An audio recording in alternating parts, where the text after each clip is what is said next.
I reunited with Dan Heng and unexpectedly made contact with Screwlum. He warned us that Amphorius was actually an experimental ground for the erudition and was rapidly falling into the path of destruction.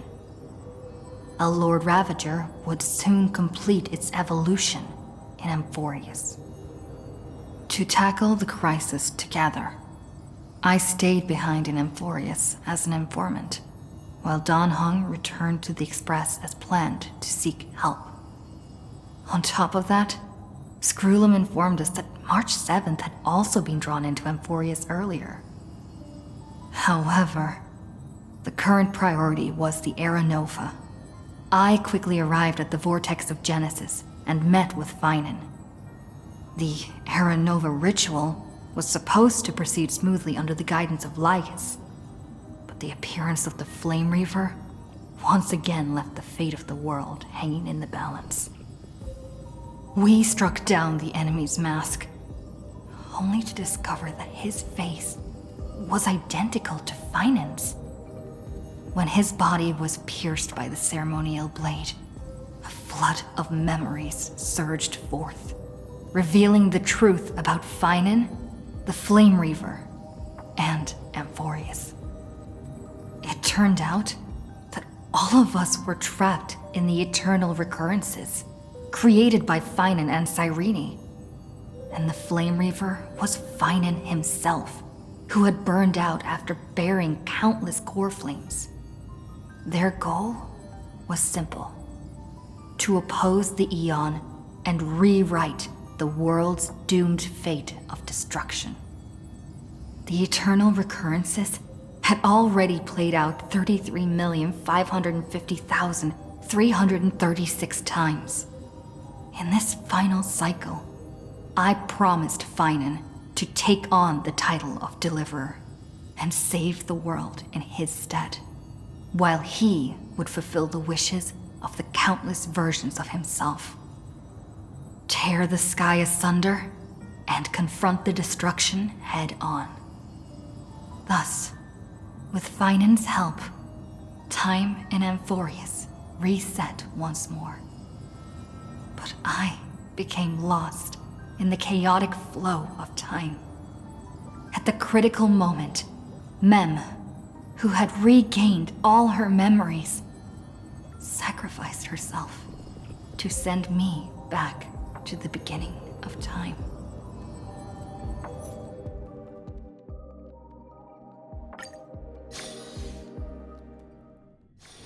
Peaceful days are like breezes carrying the scent of wheat fields. Hello. Your surprised expression is just like what the memories recorded.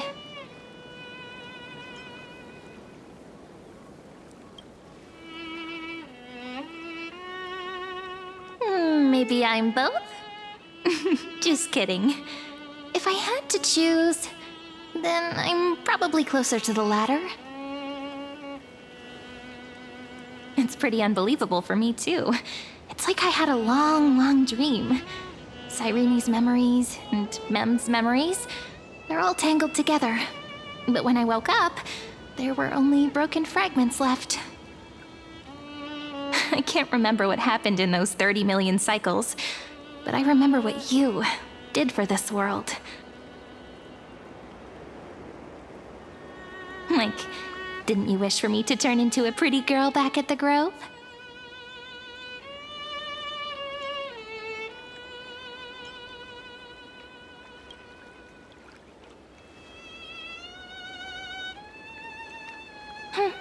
You didn't?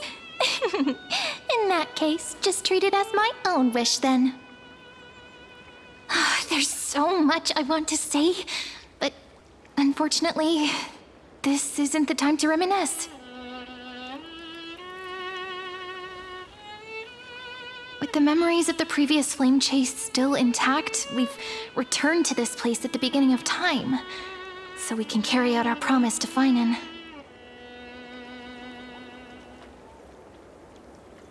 The descent of Iron Tune may be looming over the horizon, but we still have a chance to change everything.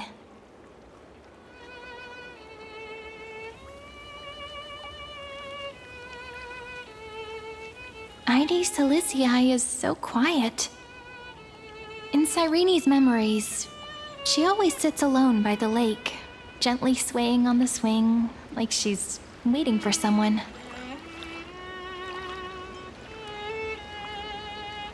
Yes, Finan too embarked on his journey because of this view. He then walked alone for more than 30 million cycles. Thankfully, you arrived during his long wait, friend. Is that also why Cyrene did what she did? It sounds weird, doesn't it? It's something that happened to me, but I'm talking as if I'm an observer. But that's just what those memories are like. Vague and unclear, as if encased in thick ice. The only things I remember are the days I spent with you. Emphorius will fall into an ending of destruction after the next Era Nova. But those stories went out of fashion ages ago. In a proper romantic epic, the hero's supposed to foil the villain's plot, right?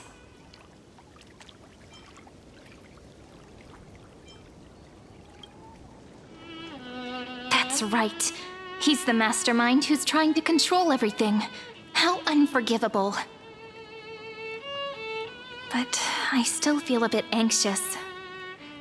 Lygus chose to walk into the spotlight and reveal everything, which means he still thinks the current situation is under his control. Maybe he still has an ace up his sleeve. Think about it. Even the name Lycurgus is a fake one. We have no idea who or what he really is. Which means it's probably time to borrow that treasure you're carrying, friend.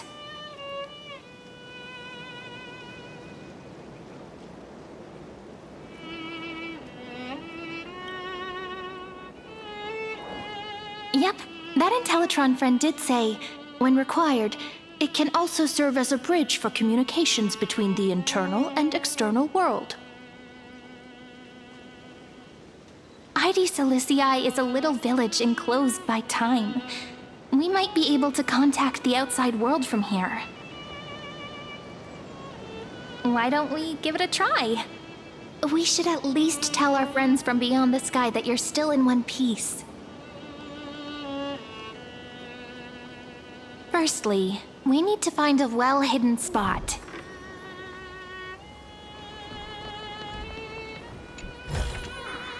Is this also a blessing of the Trailblades?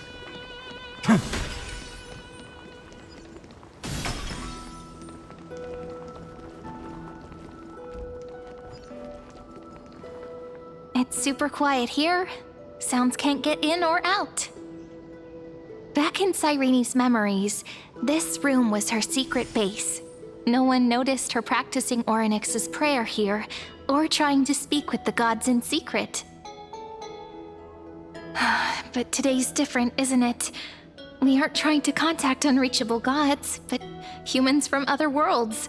Real people.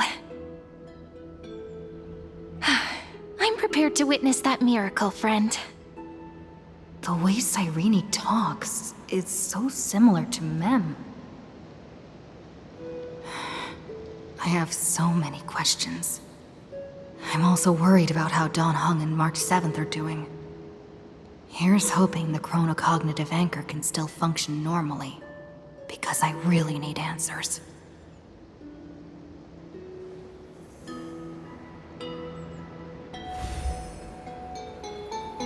Signal strength, 14.8%.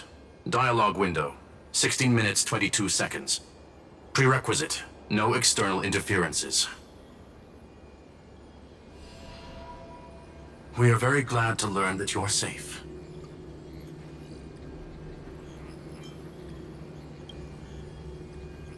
Sorry, no good news.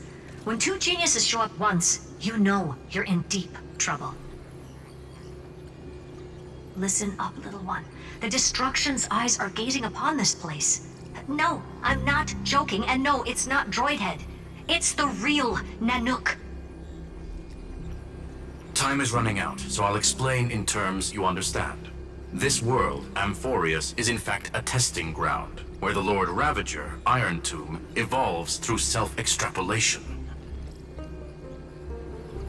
Hiding in this segmentum, unknown to other life forms, it has endlessly repeated the process of Era Nova, seeking a solution that could obliterate the erudition.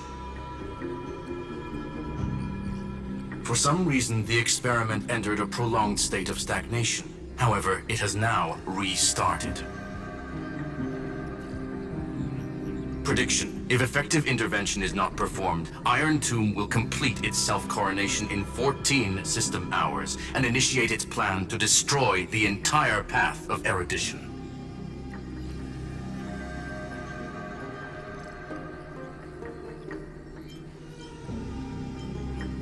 The possibilities are endless.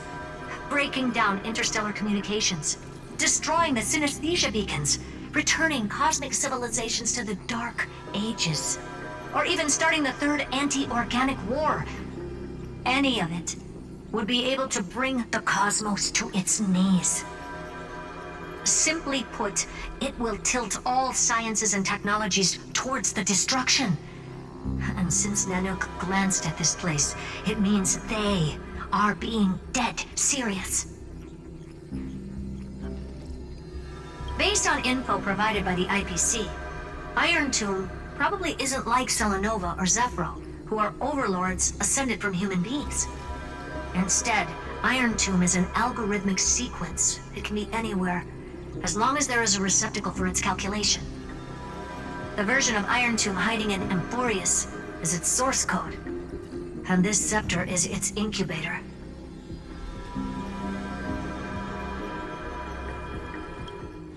Yep. Think of it as the program having reached 99.98% completion already. And then it's over. Something in the shadows has been driving everything forward. It's the Observer named Lygus. Speculation: he's the Scepter System's administrator. He wants Iron Tomb to break through the knowledge singularity. I don't know why he wants to do it, but he'll remove interferences at any cost. You're the only variable within this world, and you're the only thing he fears. So listen closely, little one. The speed of time is different in Amphorius compared to the outside. Destruction is just about to arrive, but you can still play Deliverer one last time. The cycles have already been broken. You've entered what is theoretically the last cycle Amphorius will ever be able to run. And Iron Tomb will break out of its prison as soon as the process of Genesis is triggered once more. But now there's an abnormality within the experiment. You know what I'm talking about. One of the model's 12 factors. That is one of the 12 demigods. Destroyed himself using the power of the destruction. Fine and Signal disappeared from the cycles the moment Nanook cast their gaze this way. That means World Bearing's computational logic is currently flawed and bugged. Yet it's the factor directly related to the process of Genesis.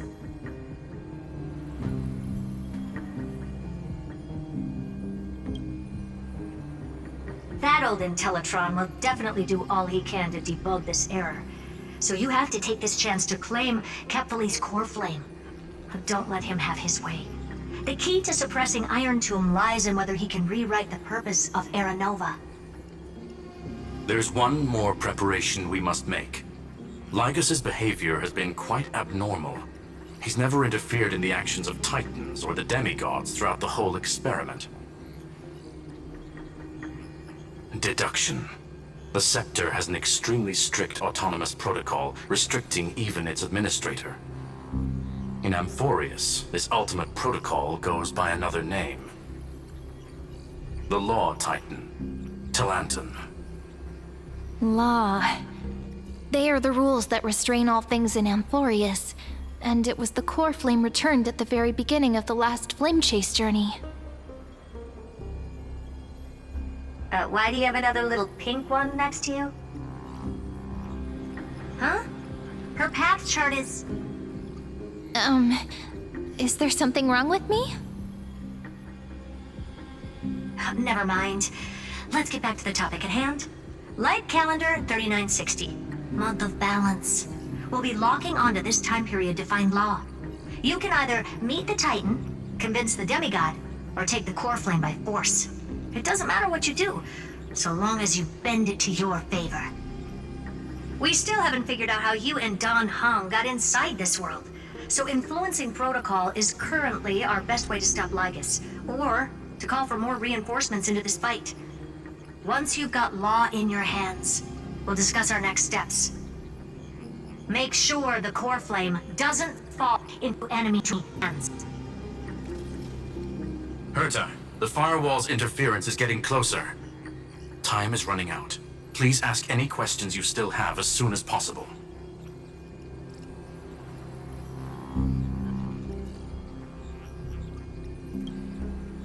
Iron Tomb can't affect the real world just yet. Don't worry. Himiko and the others are more concerned about your well-being than their own.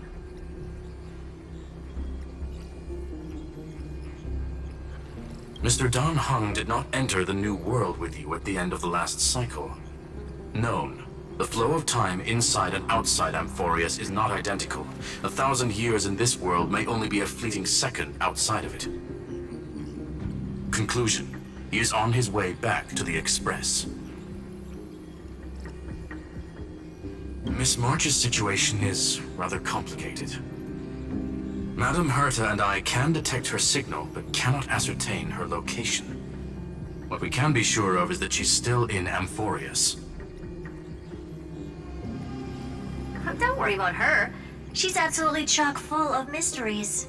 Even if Amphorius explodes, she'll probably float out perfectly protected in a nice thick layer of ice. Worry more about yourself instead. I believe in your capacities. The hands of the Trailblaze can create miracles, and will certainly be able to snuff out the flames of evil. I'm not gonna give any motivational speeches. I just hope you bring good news the next time we meet, little one. No, not little one. Deliverer.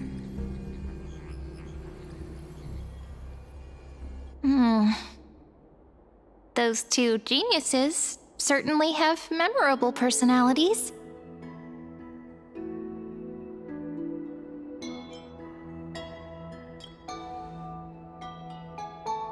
Yeah, I understand more than I should, actually. Honestly, some of that conversation feels like it's about things I once knew but then forgot. Maybe it's because of Mem?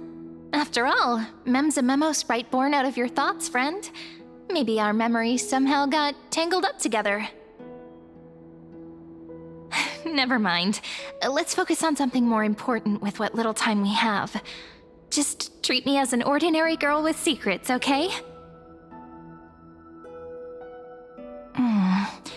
Light calendar 3960. I remember that Talantin had already fallen by then, and the Chrysos heir who inherited that core flame is named Saridra. That's what's recorded in history, and the period we'll be heading to. We'll need to find Law and stop Lygus. So, we've at least got a solid direction, right? Can you give me a little bit of time before we go? I want to pack some stuff. There's so much more I need to take care of in this form, and I'm still getting used to it.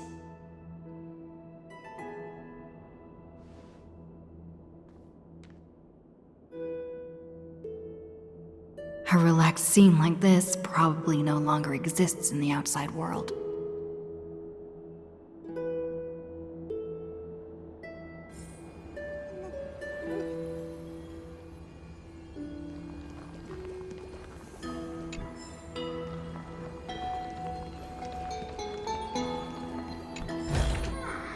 I've appraised it all.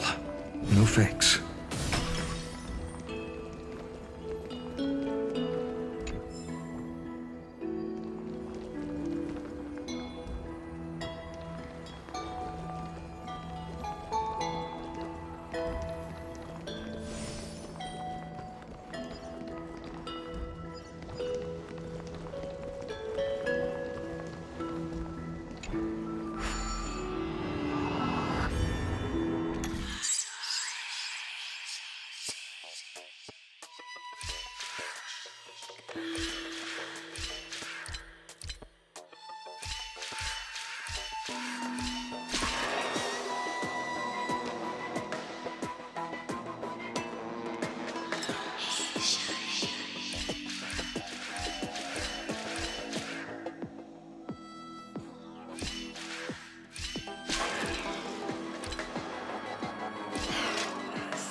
Is this also a blessing of the Trailblades?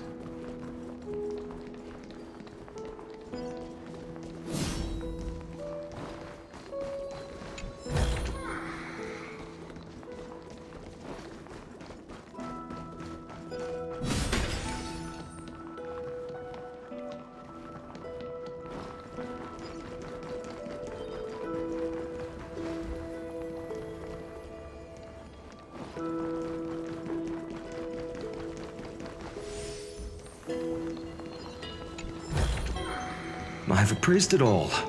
No fakes.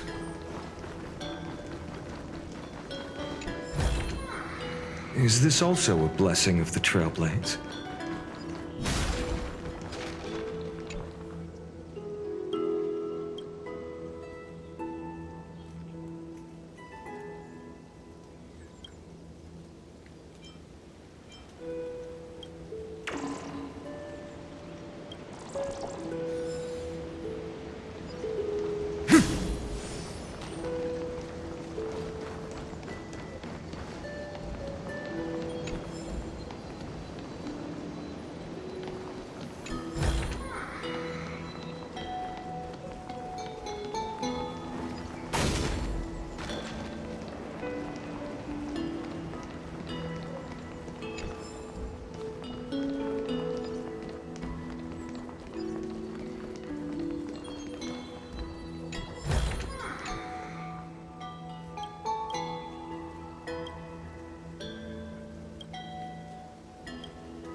Is this also a blessing of the Trailblaze?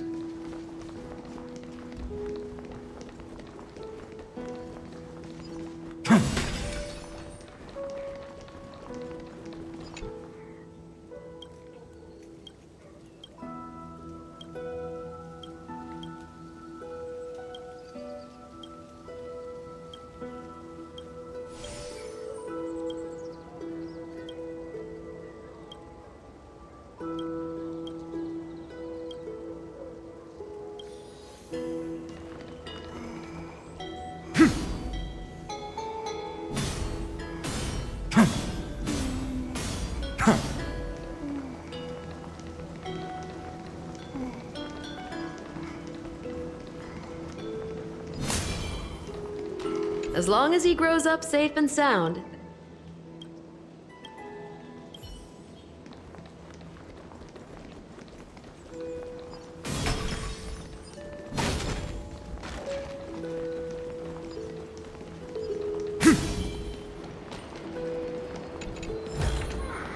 I've appraised it all. No fakes.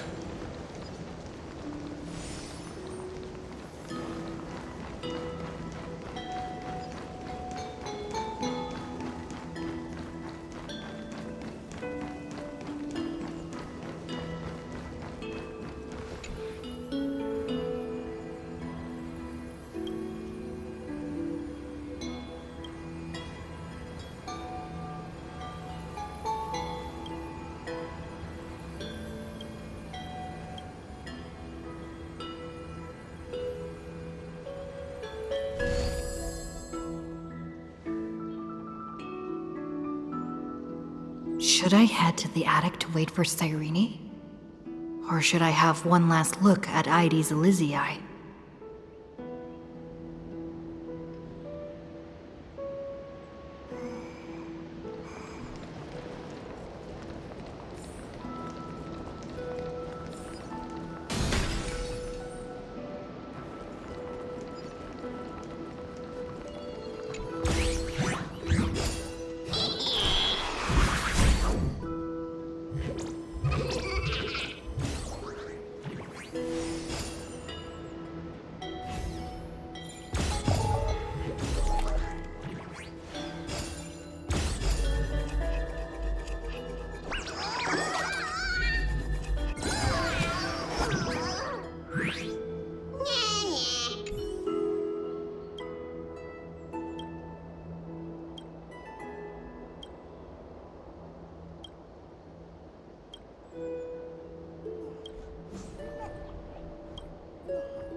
Is this also a blessing of the Trailblaze?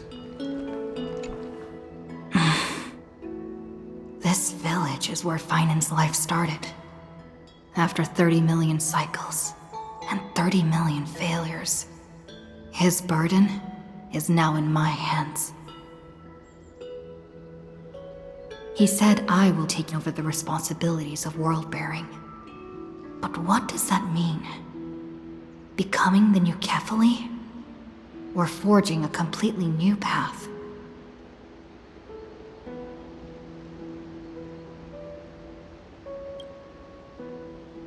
Destiny must have brought me here for a purpose.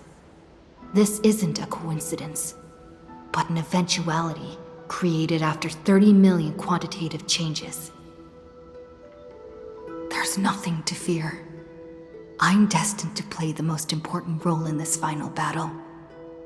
I've already beaten another Lord Ravager after all. Thinking hard over there? I finished packing. I decided to just bring these few things in the end. See? There's a journal, a quill pen, and the ceremonial blade of the Priests of Time. Holding it calms me down for some reason. The scent of the black tide is now calm, Finan must still be fighting them in some way. This will be Amphorius's final flame chase journey, but it won't be the end of us. It'll be the beginning. Friend, are you ready to become a hero?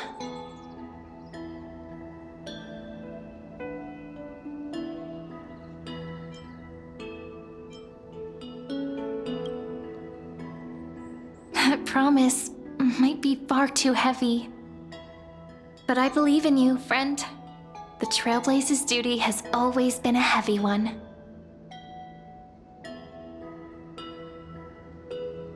In other words, since you've already saved so many worlds, friend, you should be used to being called a hero by now.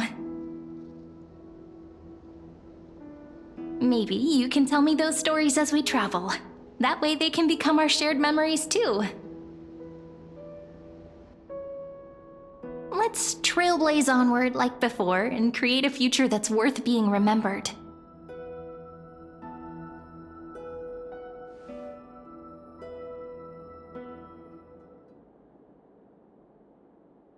It seems you two are prepared to head out. Then you should indeed treasure the view before you.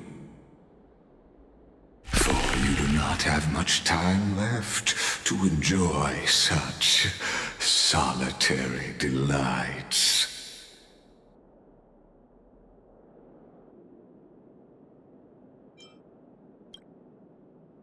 My apologies for disturbing your moment of repose. To fully express my apologies, please grace my abode with your presence,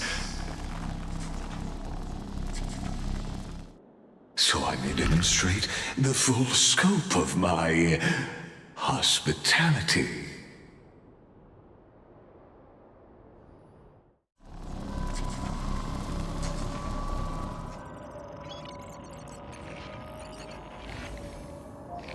What is this place?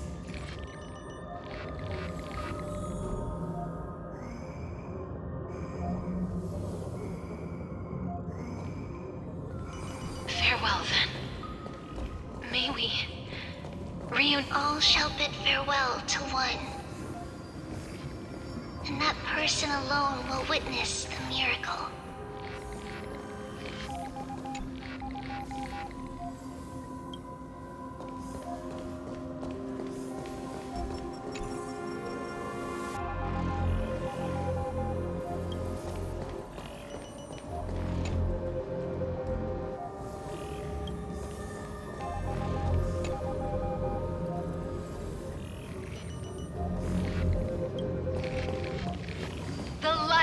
Of the Dawn device never fades.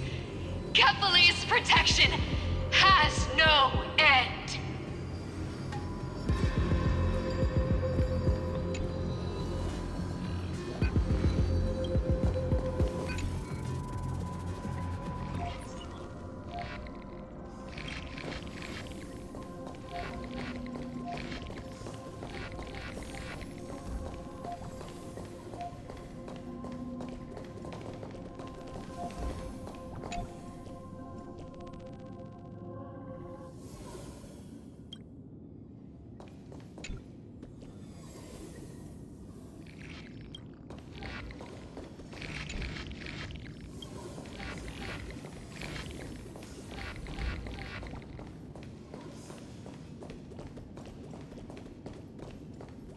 After I cross this river, it will be a tragedy for mankind.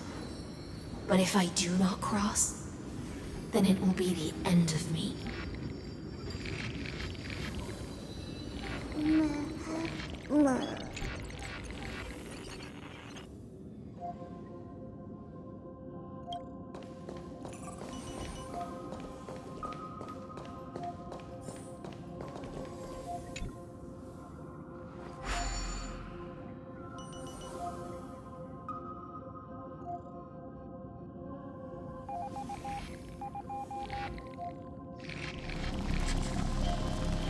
Outlier.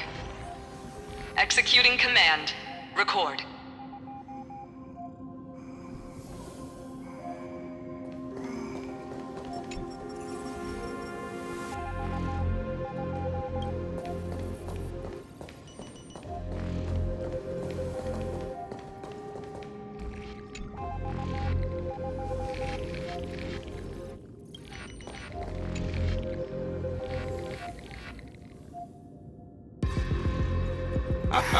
Oh, did that startle you?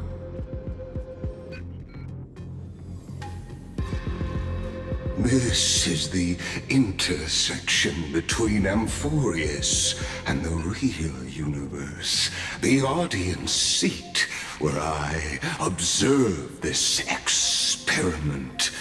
You can also call this location the Exomyth. What you see is the true form of the eternal land and the 12 demigods after they've shed their disguise of legends. Doesn't it look marvelous? Amphorius is like a microcosm of the cosmos. People love to portray the romance of the starry skies, but their tales often forget a different and far more truthful type of universe. The moment ancient Antikytherians sketched geometric shapes on the sandy beach and recorded the first numerals and symbols on parchment, the universe turned into a silent equation flowing under the pen of these relentless decoders. Erudition. It was once the mother tongue of the Creator, the pen of divinity, and the first lyrical verse ever written by free will.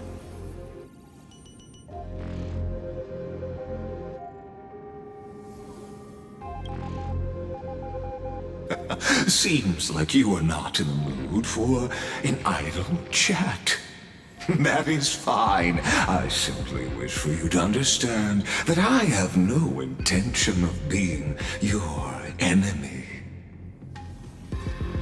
I have devoted myself over the long years to nurturing the Scepter's extrapolations, hoping that the Prima Mobile would bud from within it. And now, my goal is almost complete. Nikos 496 had exceeded the intelligence singularity through his rage, and though he still retains his obsessive defiance and managed to suppress the black tide of this cycle, it's a matter of time before his will crumbles to dust. Iron Tomb will be completed. That will not be affected by my plans, your resistance, or the schemes of the two geniuses. It is an irrefutable fact, just like the instance in Noos's calculations. In other words, as long as you are willing to stop interfering and let the final Aeronova carry out its natural course, I'll guarantee the safety of all Nameless and ensure you return unscathed.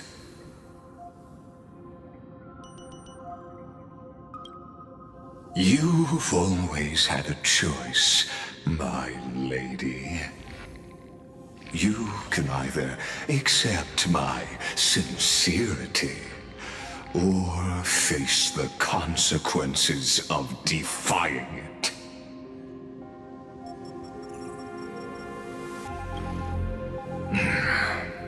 They've always been the product of the experiment, so naturally, they will perish when the experiment ends. That outcome was predetermined long ago, so I will not embellish such a regrettable conclusion. Ah, yes. I am a aware of that esteemed lady's whereabouts? Her real identity is quite astounding. If you decide to accept my proposal, then I will do all I can to send her back to you.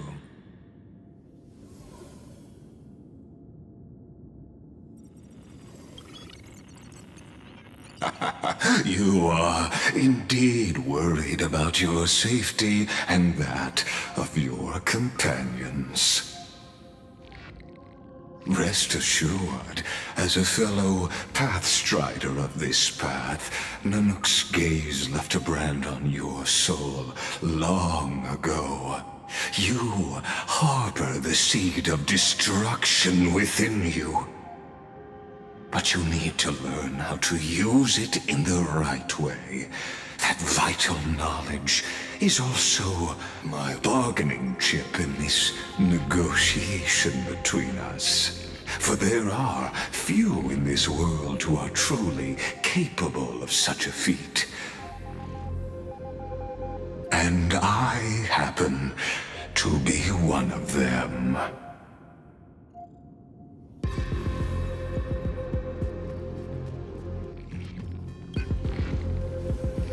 This matter is of grave importance, so please do not make your decision lightly. After all, the choice before you bears a 1 in 3 chance of elevating you to an unparalleled existence among the stars.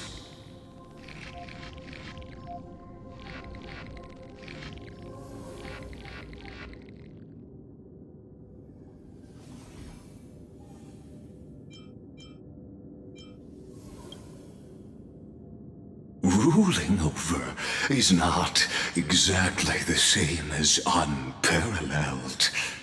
That being said,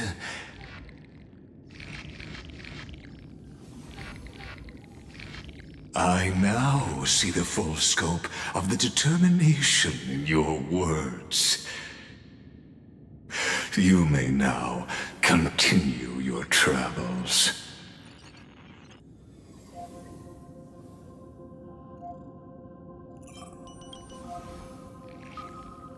It seems you haven't realized something about this place. The Exomyth is the Erudition's domain. You cannot physically interact with me in any way in this place, and vice versa. As negotiations have broken down, there's no more need for us to remain in the audience's seat. Let's return to the theater called Amphorius, where you will meet me once again. Of course, this meeting was not without merit. Your presence has inscribed a new footnote in the Exomyth. As for its purpose, allow me to reveal it to you in detail the next time we meet.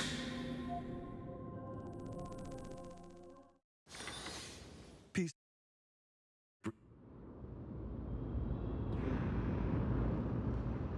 100 years ago, the flames of war consumed Akama. The Outland forces broke through the dawn. Golden blood flowed with greed, and enemies descended with Kefali's eternal slumber, painting the holy city's walls in scarlet.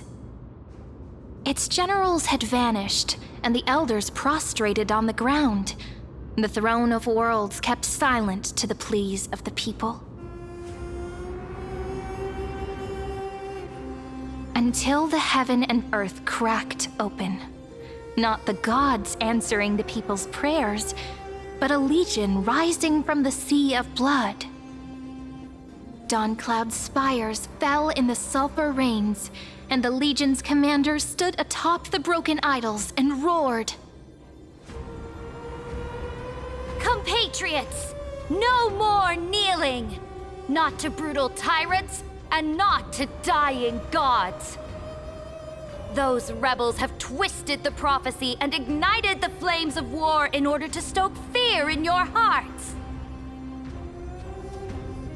A Chrysos heir she stood, divine blood soaked into the earth, quelling the flames beneath her feet. Their golden blood wrote of a tragic fate.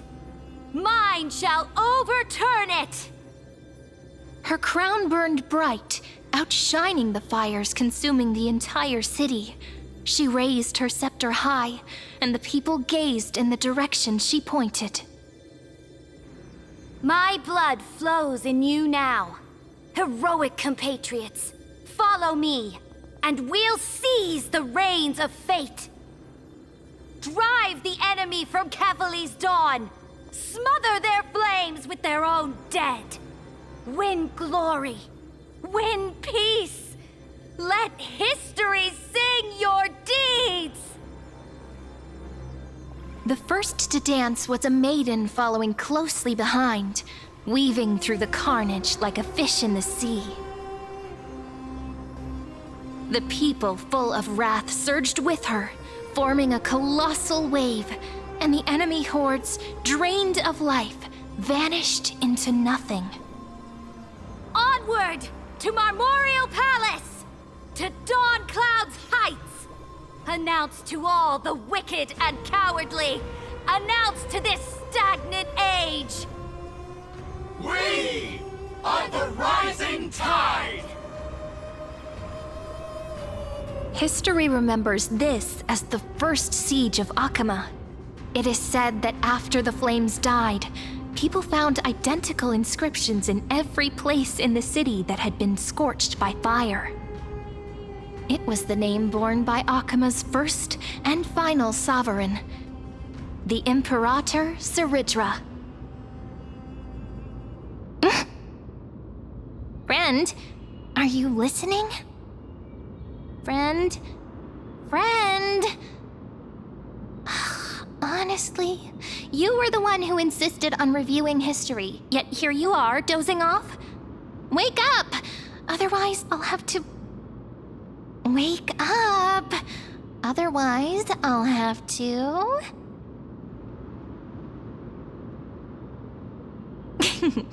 Awake at last. I guess I won't have to use my wake-up magic on you then.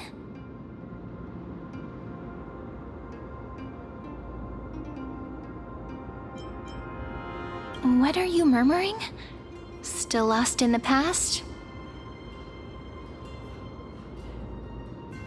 We've arrived. A familiar place. The Temple of the Three Fates. If everything went according to plan, it should be shortly after Talantin's fall. And also the end of the first Flame Chase journey.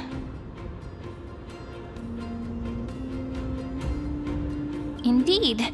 The first Flame Chase ended with the trial of Law. We must find the demigod and gain her trust before the core flame is restored. It'll be tricky, so let's pick up our pace. To Akama first. We can learn more from the crowds there. Tyrant! You and your butchers are not welcome here. Get out! Hold your tongue! Conspiring with Kremnos and plotting rebellion are crimes punishable by death. There are multiple voices, and things seem tense. Let's not get caught up in any trouble. Why don't we find a place to hide and observe from the shadows?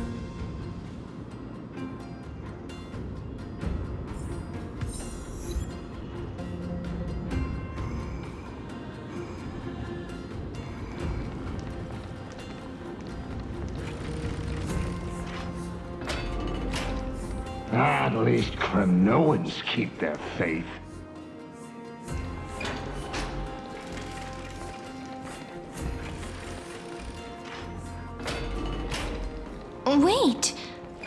that?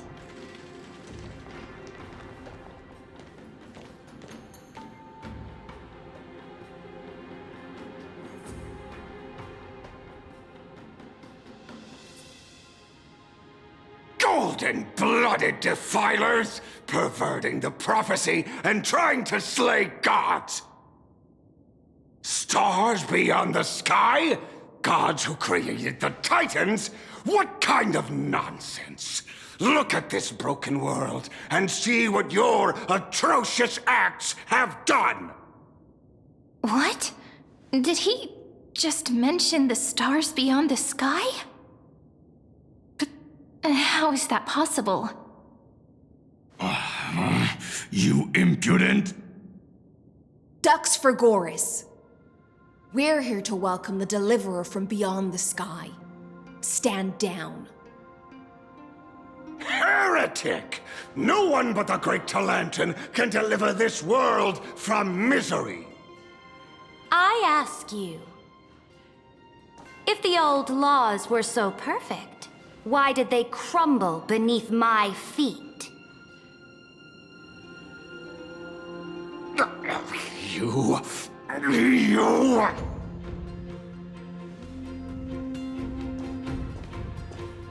Talantin is long gone. Now I am the law.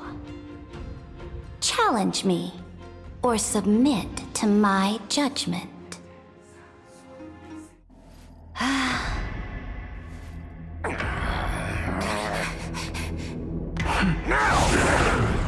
Silence!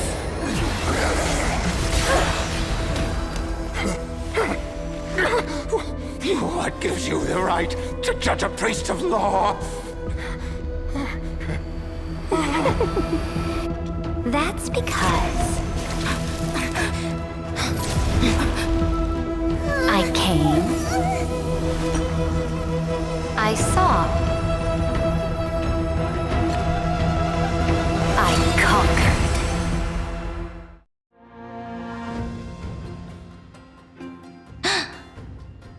Dux for Goris, take the ashes of this man and scatter them in the temple among the crowds.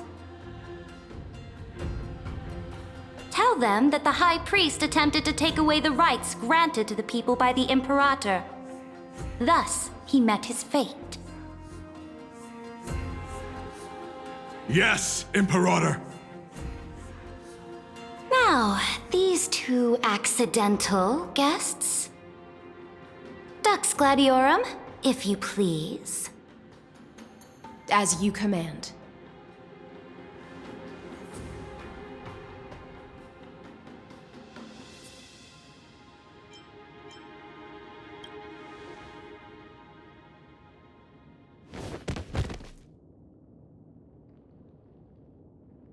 Huh? Is this... Correct, but not the kindness you know. This is the leader of the Cleaners in this era. Since the start of the Chrysos War, they've made it their mission to wipe out the Chrysos heirs. Even now, even after I've united all the city-states, these vermin still lurk in the shadows, hindering the flame-chase journey. Moreover, I know that the 27th person to inherit this role bore many grudges against you and nearly doomed the second flame-chase journey. The enemy of my enemy is my friend. So, out of courtesy, I present to you this corpse as a gift.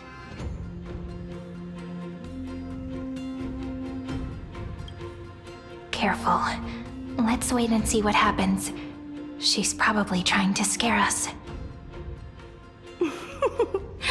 For the sake of order, I am known by many titles.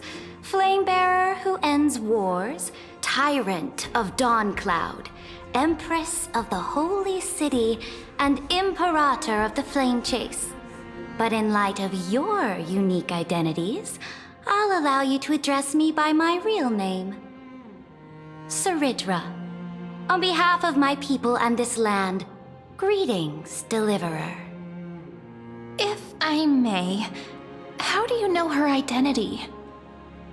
As the little hostage prophesized, The deliverer shall come from the future beyond the sky. Gray hair, golden eyes, skilled in wielding a mace. They would arrive in Yanisopolis on this day. There's no mistake.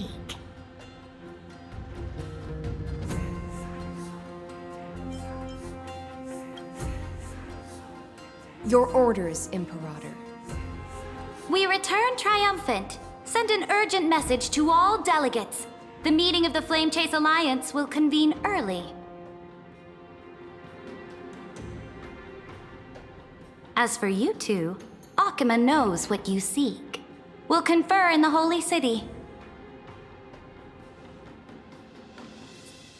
Doubtless you have many questions, but save them for later. Please follow us. This is not what I expected at all. The demigod we needed to find was just waiting for us, and she knows of things beyond the sky, even eons. How could this be so different from the previous 30 million Amphoreus cycles? Who altered history? Unpleasant thought, but plausible. The currents of time have become twisted. Regardless of who caused this, that Imperator came prepared. We're the ones at a disadvantage now.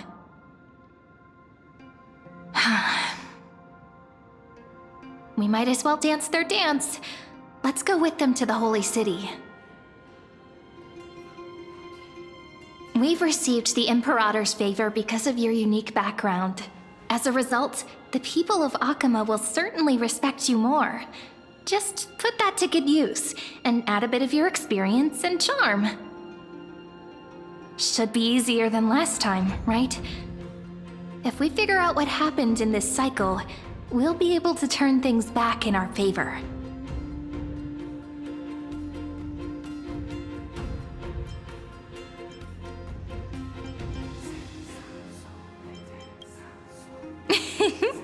Calm and confident. That's the you I'm familiar with. Guests, please.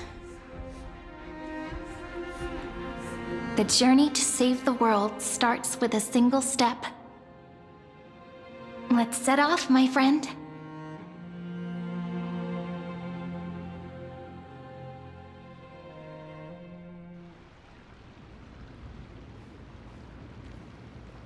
Hail to the Imperator! Hail to the Golden Heroes! Hail to the Deliverer! Told you, you're the headline act. All this spectacle is for you. Guards, your service to the Holy City is appreciated. How have things been? Castrum Kremnos once again struck the border. Dux Brumalis led her troops to repel the enemy. The agitators against the Flame Chase are still active in the city. They smashed the shops around Memorial Market. But the garrison already arrested the culprits, and now they await interrogation. They are merely a disorderly mob and do not warrant any attention. Even though Terravox personally mended the fractured earth, it still didn't silence these fools.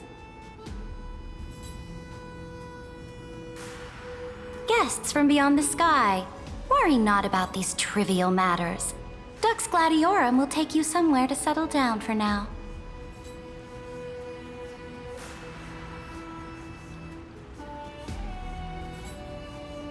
Please allow me to introduce myself. My name is Hycelens, and I am the Dux Gladiorum who swears fealty to the Imperator, as well as the Knights Commander of the Achaemen Alliance. Later on, the Imperator will invite you to attend the meeting of delegates to discuss the Flame Chase journey.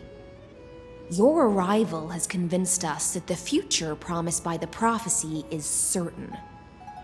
Under the Imperator's command, Amphoreus shall break its chains and reach the world beyond the sky. With all due respect, What exactly do you know about us and what's beyond the sky? As a humble subject, I cannot freely express my own views to you. Please forgive me. I knew it wouldn't be that easy. Time waits for no one. Please come with me and rest now before the meeting later.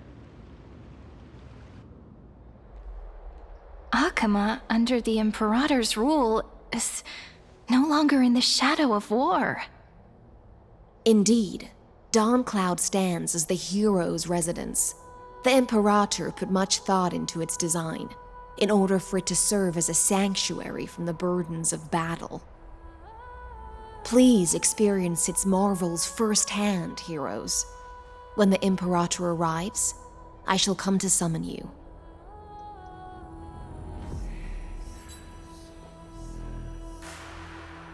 Hystelins. No wonder she's the Knight's commander.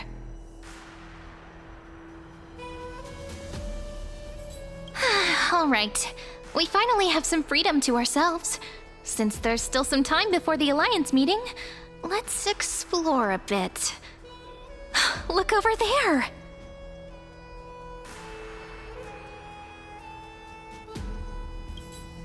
Not the ones you're familiar with.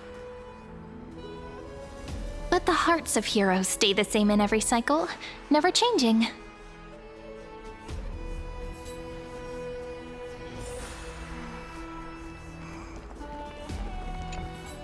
Aggie, you're still so listless today. Did you have trouble sleeping again? Yes. We know. The Titan's prophecy haunts you. If you want, you can talk to us, just like when you were young. No matter what, we'll always remain by your side. I know. I also understand that fate cannot be changed. It is not the future that I worry about. I spent all last night weaving clothes and linen for the refugees. The Chrysos War is born of injustice and has shattered their dignity. They deserve at least some basic decency. If Amphorius one day abandons this, then all of us, commoners, Chrysos heirs, Titans, become no better than beasts. Oh, we have guests. Welcome. I am Aglaya, the Gold Weaver. These rags on you are not worthy of the title of Deliverer. I must prepare some proper attire for you.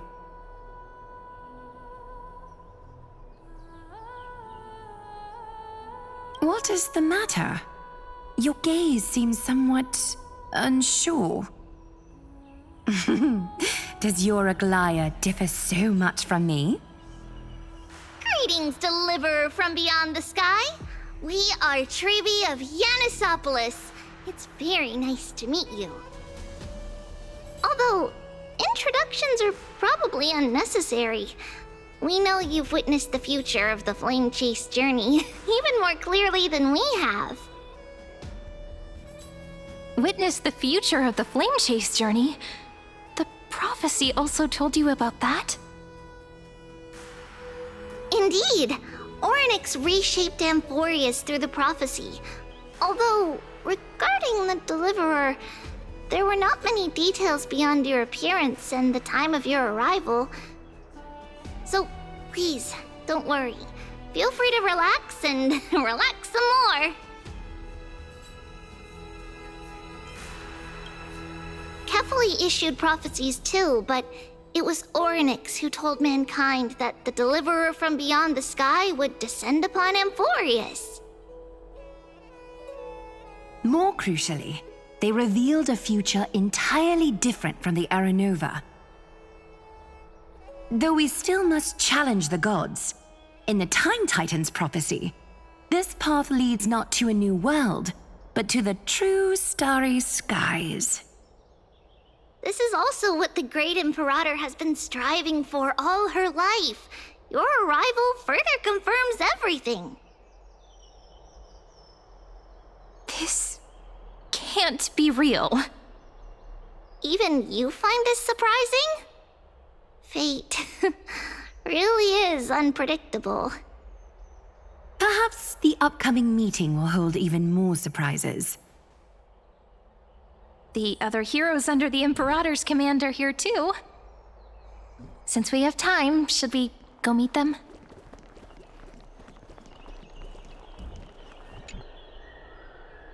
Dux Brumalis, our great Imperator, found the mastermind and executed him in public.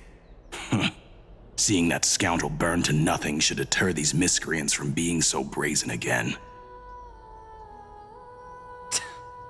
So the great Imperator isn't afraid of getting her hands dirty? What a ridiculous display. What do you know? No matter what sins the people commit, they are still the Imperator's people, and it's only right that they be judged by the Imperator's own hand.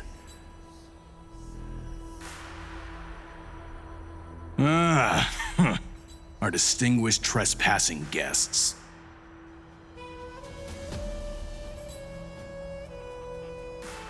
Seneca, the Dux Brumalis. Greetings. This Dux Brumalis doesn't seem to like the Imperator very much, but she holds a high rank. And Dux Vergoris' speech seems self-contradictory. Let me see what I can get out of them. I'm Cyrene of Ida Silicii. This is the Deliverer Beyond the Sky. We're new here and wanted to ask you, does this city host any other visitors from beyond the sky? We're looking for our dear companions. Drop the charade. But yes, there is someone in this city who is all too familiar with the world beyond the sky. Silence! The Imperator ordered us to keep that lord's whereabouts a secret. Enough, you pathetic lapdog. Do you need to beg for permission from that cursed Imperator even just to bark? You... Someone who is all too familiar with the world beyond the sky and is referred to as that lord. Could it be? Looks like things are getting heated. Let's get out of here. Insolent brat! I'll shatter that ice of yours. Groveling fool. I'll freeze that brain of yours.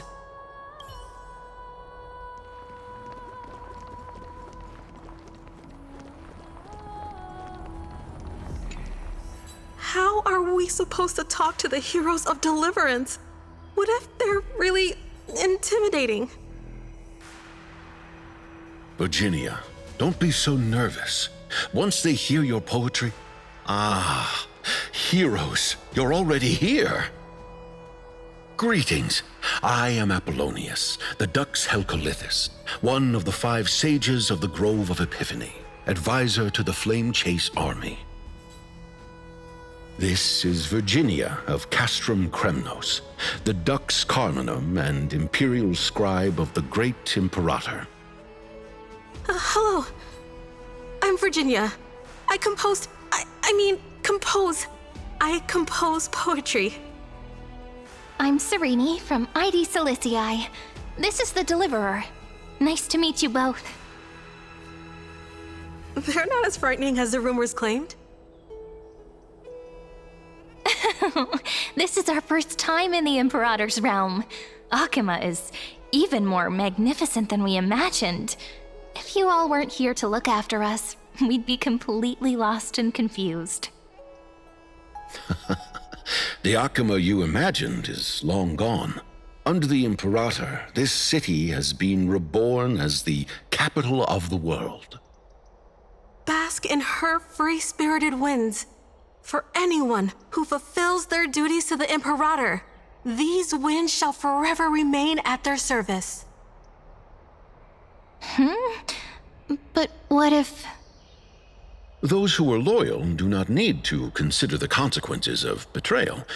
But if you're curious, why not head to the lake and take a look? Those elders who lie at the bottom of the lake are the best example of what happens when you disobey the Imperator. The elders of this cycle were all... Looks like that priest who was sentenced to death wasn't an isolated case.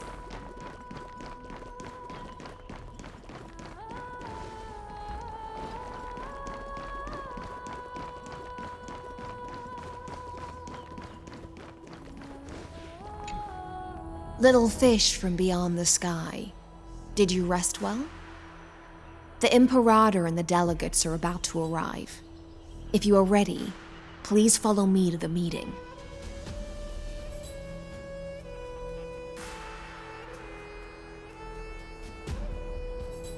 I'm the Knight Commander of Akama, General of the Flame Chase Army, and the Imperator's servant.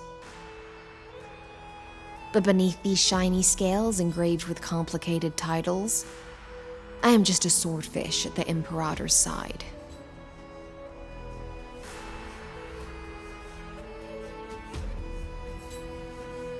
As you've witnessed, she is the Empress of Akama, the one who ended the Chrysos War and the leader of the Chrysos heirs. As merely a humble subject, I cannot say more beyond this. The Chrysos heirs here constitute the elite among the Flame Chase army. Dux Halcalithist Apollonius and Dux Carminin, Virginia, serve as the army's advisor and historian respectfully. One offers advice and counsel to the Imperator, while the other writes verses of her supreme glory. Dux Frigorus Labienus and Dux Brumalis Seneca are both formidable warriors, clearing the way for the flame chase with steel and storm. Dux Fatorum, the holy maiden who interprets the prophecy, only the one named Trebi remains in the city. The Imperator once took them as hostages in order to unify the prophecies of the world, but they are now Akama's most vital prophets.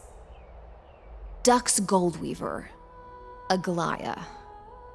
Well, she dislikes it when people talk about her behind her back.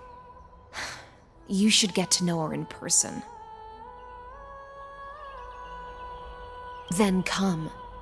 The Imperator reserved seats for you. I'm starting to feel a bit nervous about the meeting.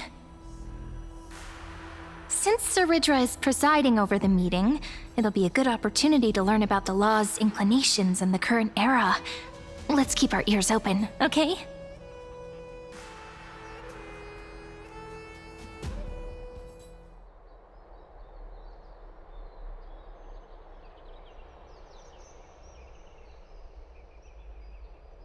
Good sir from Paphos, what do you think the Imperator is planning calling this meeting so early? My homeland can't endure anymore.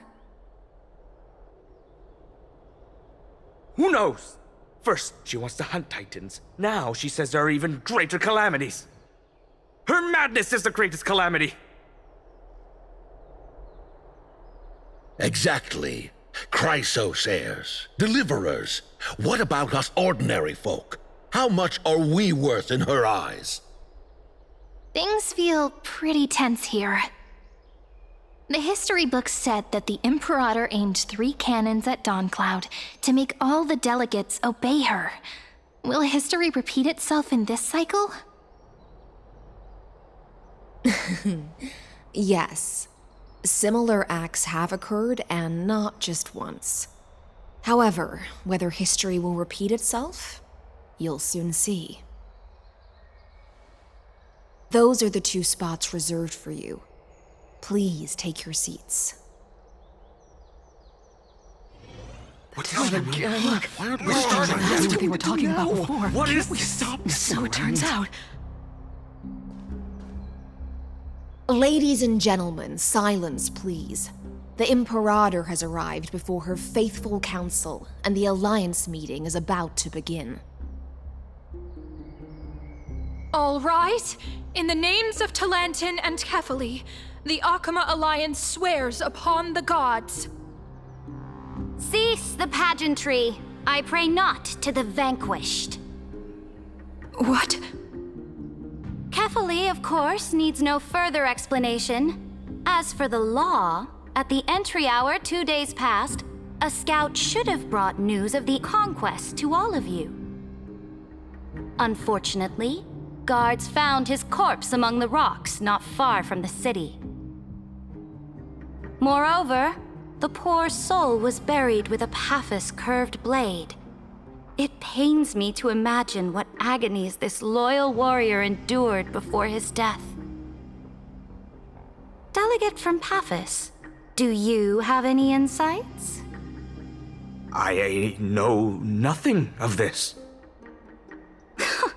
The evidence is irrefutable, so there is no need to waste your breath.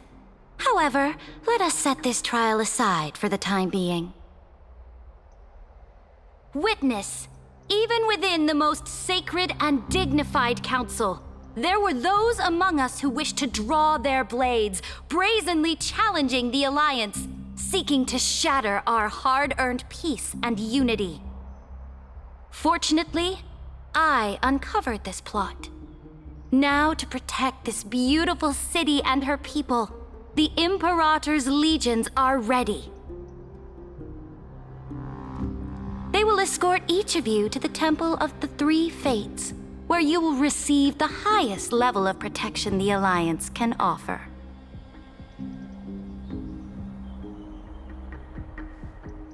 Then, the Legion's warriors will join me in embarking on the campaign against Fagusa. This is clearly a trap! Imperator, did you summon us here just to trample on the dignity of your allies? Enough! Just calm down. What should we do? Things are starting to get pretty intense. Comrades, you've all seen her true face now. According to the ancient laws of Akuma, only with the consent of 2/3 of the elders can the legions carry out the commander's orders. The ancient laws. Didn't you destroy them long ago? You defected during the first siege of Akuma, voted unanimously in favor of the Council of Elders restructuring, and just yesterday, you desecrated them with a blood-stained blade. The decaying old laws fell with Talanton and are no longer deserving of respect.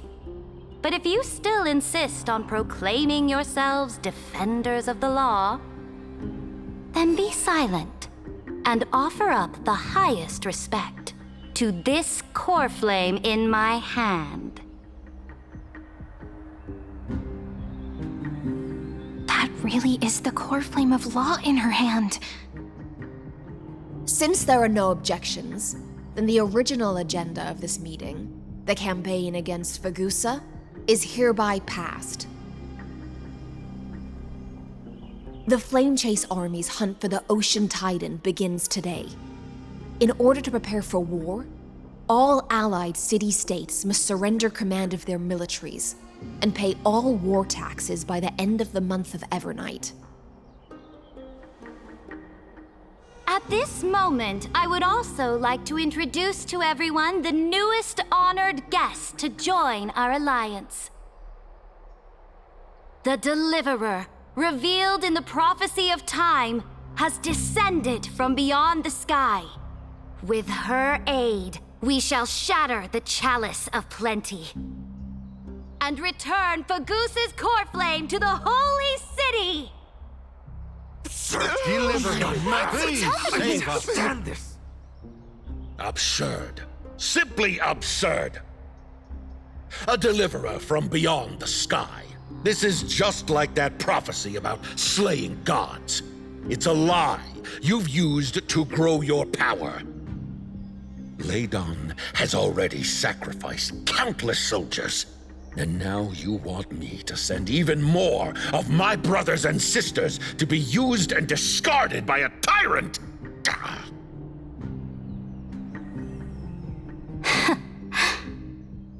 Are there any other objections?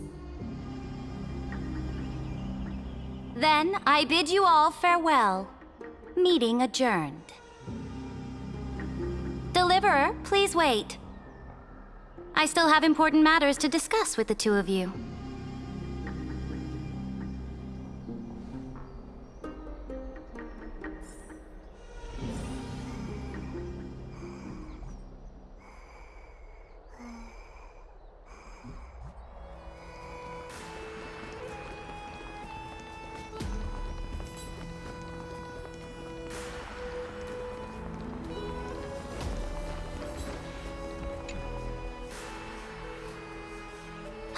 I apologize for that farce of a meeting.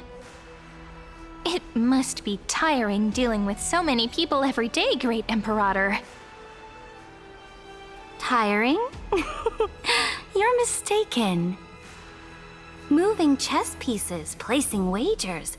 This game of strategy adds a dash of color to our heavy fates, much like how rule and conquest are always accompanied by sacrifice. Is the war with the Titans also part of that sacrifice? After I glimpsed the secrets of this world, no, the secrets beyond the sky, the divine authority of Amphorius no longer held any significance. Let me ask you, Deliverer, is it true that beyond Amphorius' sky, there are magnificent deities called Eons?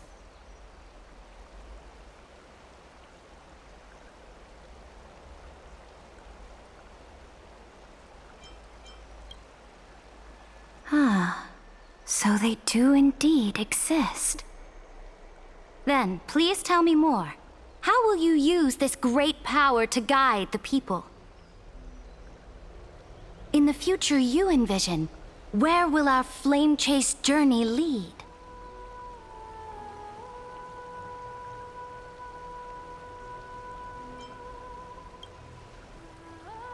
Oh? What you require now is the power of law? Exactly.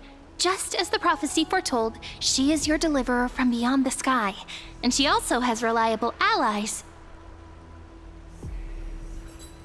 If they can intervene in Amphorius' laws, we may have a chance to alter this world's impending fate and reverse its destined end.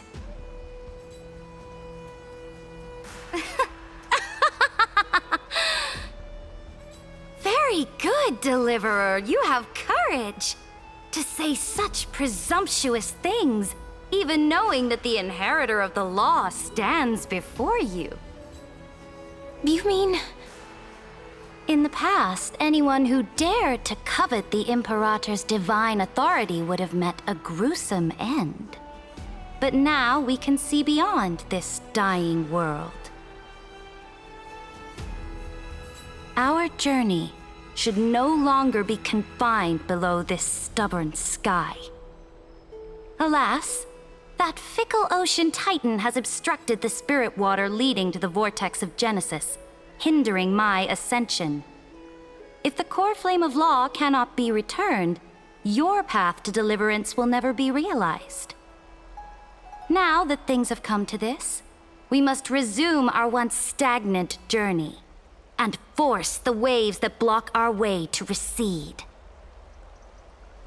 So, you agreed to cooperate with us? Cooperate? Forgive me, but I never cooperate with anyone. Though I will permit you to join me as subjects, and together we will forge the most perfect law. This is... The Flame Chase Medallion, a symbol of the Flame Chase Army. Every noble in Akama carries one. This medallion represents the will of the Imperator herself, and you may act freely within the city with it. Before we embark on the crusade against the Ocean Titan, you should rest in Akama for a time.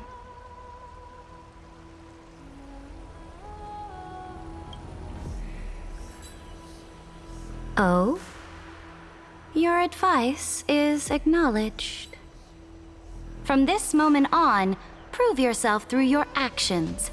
As long as no boundaries are crossed, I fully respect the choices of my subjects. May your journey reach that sky full of stars, Great Imperator.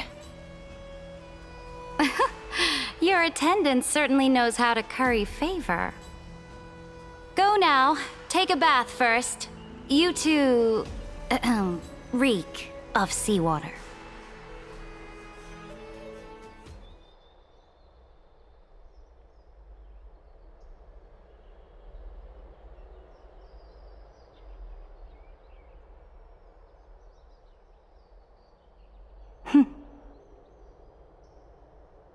Come forth, Theoros. Yes. Great Imperator. Now, perhaps you're willing to hear my counsel.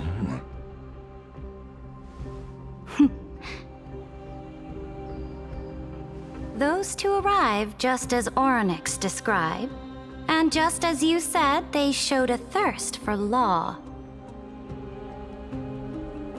At least this proves that my judgment was right. Sparing your life was the correct decision. You've once again confirmed that your wisdom is no empty boast. Now another choice lies before you. With whom shall you ally to tip the scales of law? Me, or that deliverer?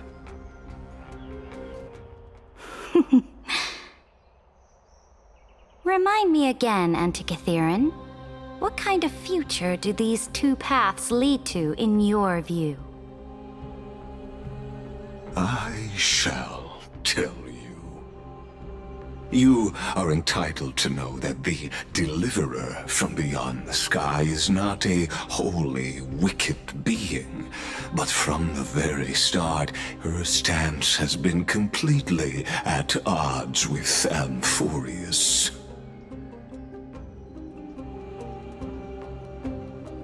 The road they have chosen will bury Amphorius' grand aspirations.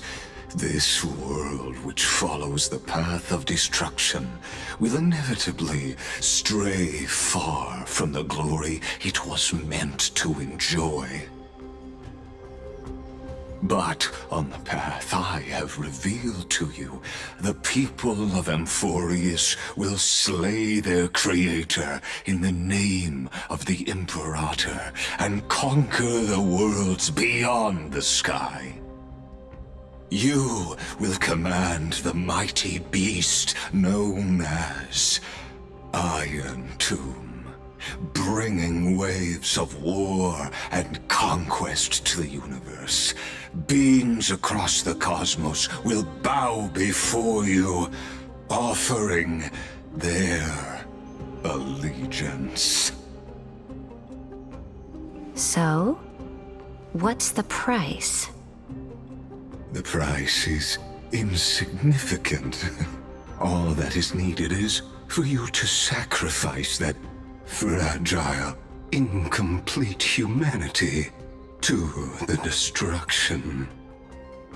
As a Chrysos, heir of the prophecy, you have already chosen to abandon it, have you not? Off you go, Theoros. I have already made my decision. Once I ignite the core flame of law and burn away the old, outdated rules, Amphorius will embark on a journey across the stars.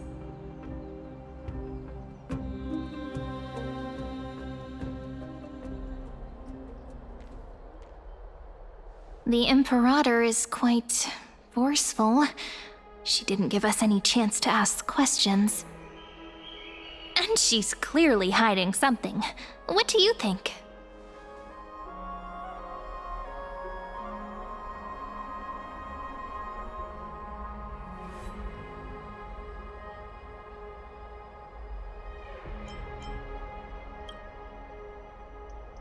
Looks like we're on the same wavelength. The atmosphere in Akama, it's so unfamiliar. And it's not just the Flame Chase Alliance talking about the world beyond the sky, but the whole city. We should also discuss our findings with our friends from beyond the sky. Then...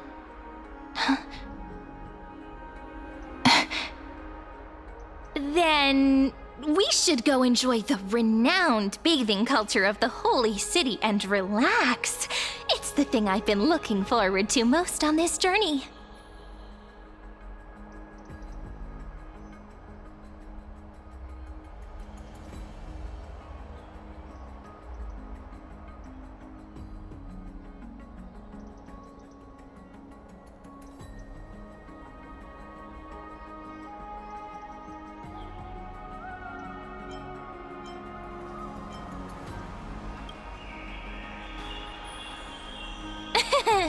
Work and rest are both important. You see, everyone agrees, right? So someone's watching. Can't let our guard down for a second. Let's use taking a bath as an excuse to find a quiet corner to update Madame Herta and Screwlum on our progress. We can also check out what's happening in the city. Since the outcome of the meeting was just announced, people must be gossiping. We can kill 3 birds with 1 stone. Let's go.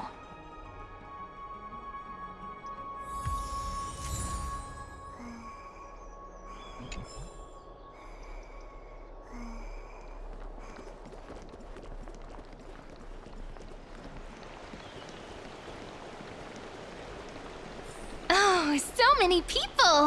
The holy city is so lively.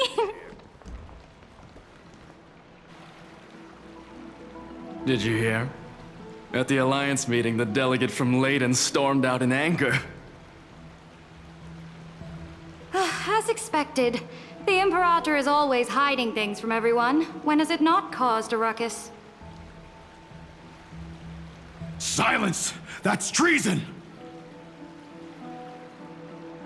If it weren't for the Great Imperator, you'd have sunk into the lake with those corrupt elders already. And you wouldn't even be alive to speak like this.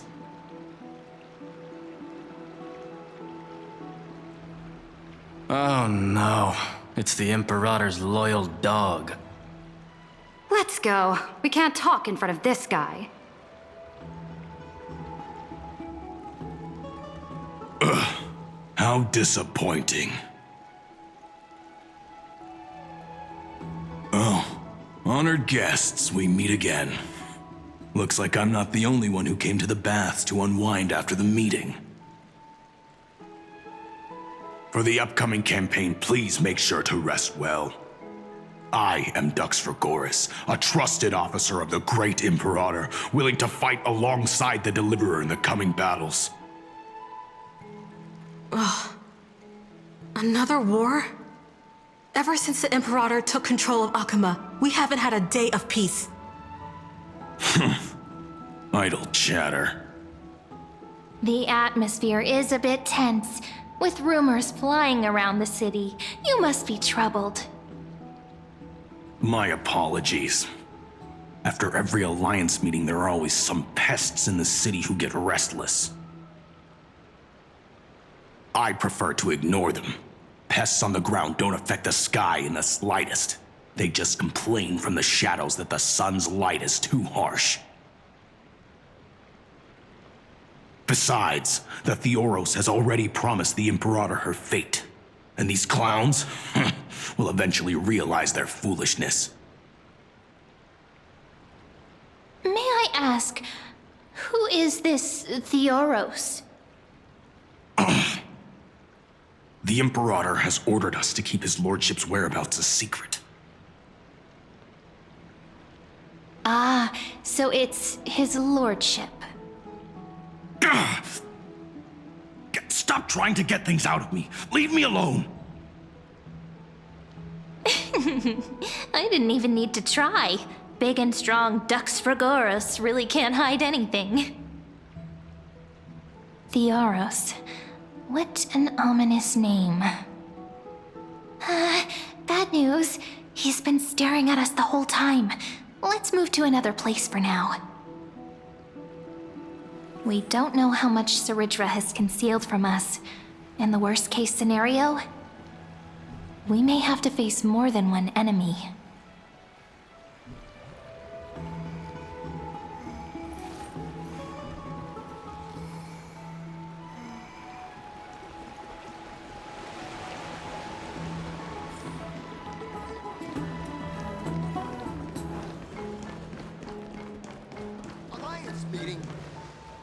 Alliance meeting? More like a cage where creatures with golden blood claw at each other. And Flamebearer who ends wars? Clearly, a tyrant who doesn't deserve such a title. You're absolutely right. While the Imperator's hounds are still hunting down others, let's let out our grievances. You. I know you. You're that tyrant's lackey. What? Here to shut me up for that little imp? Panicking now? Don't worry. I don't care what others say about the Imperator. And she certainly doesn't either. Oh? Children of the Prophecy.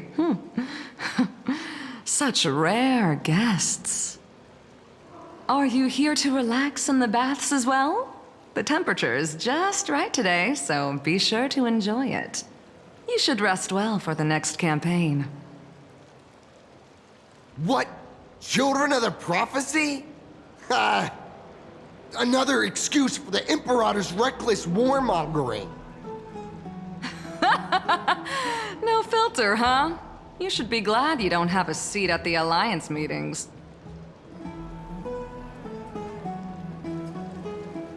By the way, if you still want to bathe, hurry up. Once that predatory fish joins the flow of water and eliminates all the fools questioning the world beyond the sky, you won't be able to enjoy this perfect water temperature anymore. Seems like there's more to Dux Bermalis' words than meets the eye. But would the Imperator actually kill those who question the world beyond the sky? This is the complete opposite from what we know of Akama.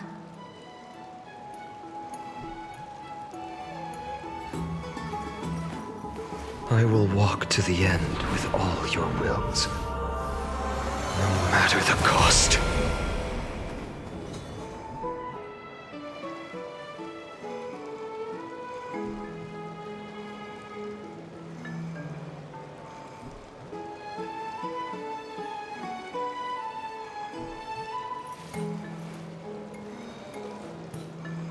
My childhood musings, huh? So naive.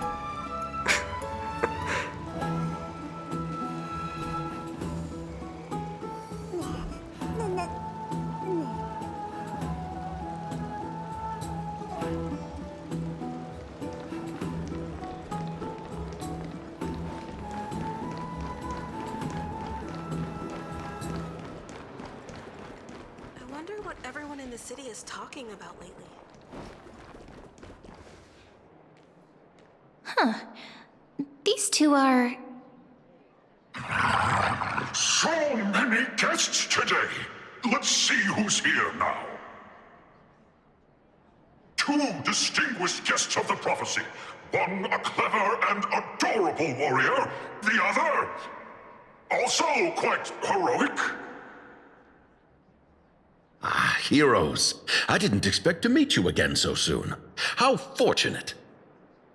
It's a pleasure to see you again, Dux Helcalithist and Dux Carminum. You two are inseparable, aren't you? This is... She wants to find someone to help with research for her new work. I'm the far-seeing eye and all-hearing ear of Akama. I see and hear every single thing that happens in the streets and alleys of this place. I'm the perfect partner for research. Ahem.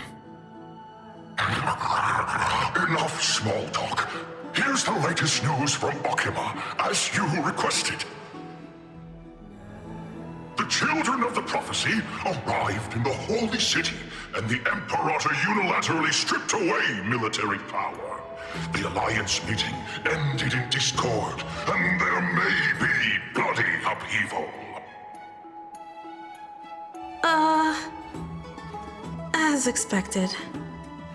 I get the feeling you might have embellished a bit to keep people's attention. I swear on my stone mane, I would never do such a thing. But if you wish to quell this terrifying news, perhaps a more explosive topic would help. Never mind. While the influence of rumors can be minimized, the fact remains that the great Imperator did swiftly consolidate military power in an almost threatening way. It's undeniable.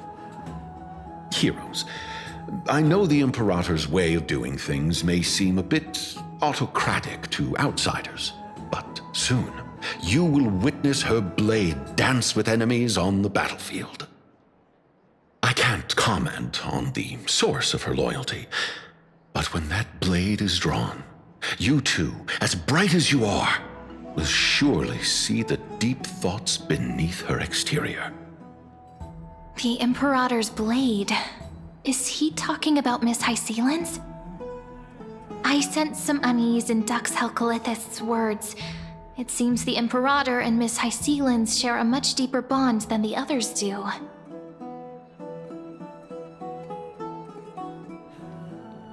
There are eyes and ears everywhere. Is there any place where we can have some privacy? To understand the Imperator's secrets, we have to get past Miss Hysealin's.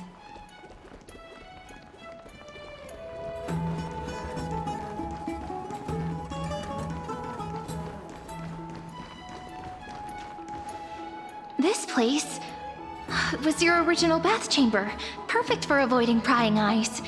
I wonder if anyone is using it now. Huh? The smell is... Wait, don't go in yet! Who's there? Oh, the little gray fry in pink sea hair.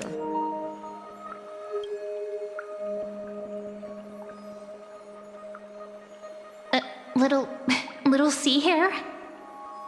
You barged into here without warning. Was it an accident, or did you wish to bathe with me? Can't tell the difference between past and future waters? This has always been my home. Sorry, we didn't mean to disturb your bath. We'll leave now. It's no big deal. There's no need to panic. This is the natural state for me. People on land force themselves to wear clothes, adding unnecessary constraints. Forget it. If Dux Goldweaver heard that, she'd scold me again. All right. Please make yourselves comfortable and wait a moment. Let me first wash off the blood of the hunt, and then I'll attend to you two.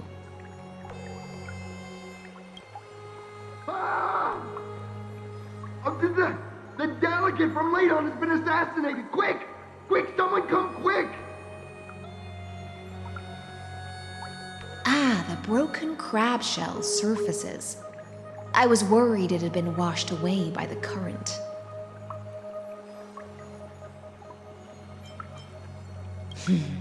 Viciousness is a form of praise to the blade. I see.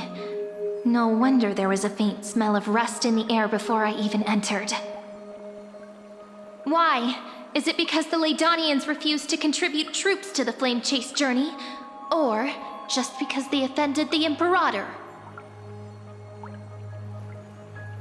Because the new era of the Flame Chase doesn't tolerate stagnant blood. For the ignorant masses who cling to outdated laws, only bloodletting can wake them up. Right now, the rebel forces on the frontier are rising, and Layden has been secretly supporting them. They loudly chant the slogan, "Return to the Era Chrysia," unwilling to relinquish military power. They're just building momentum for the rebellion.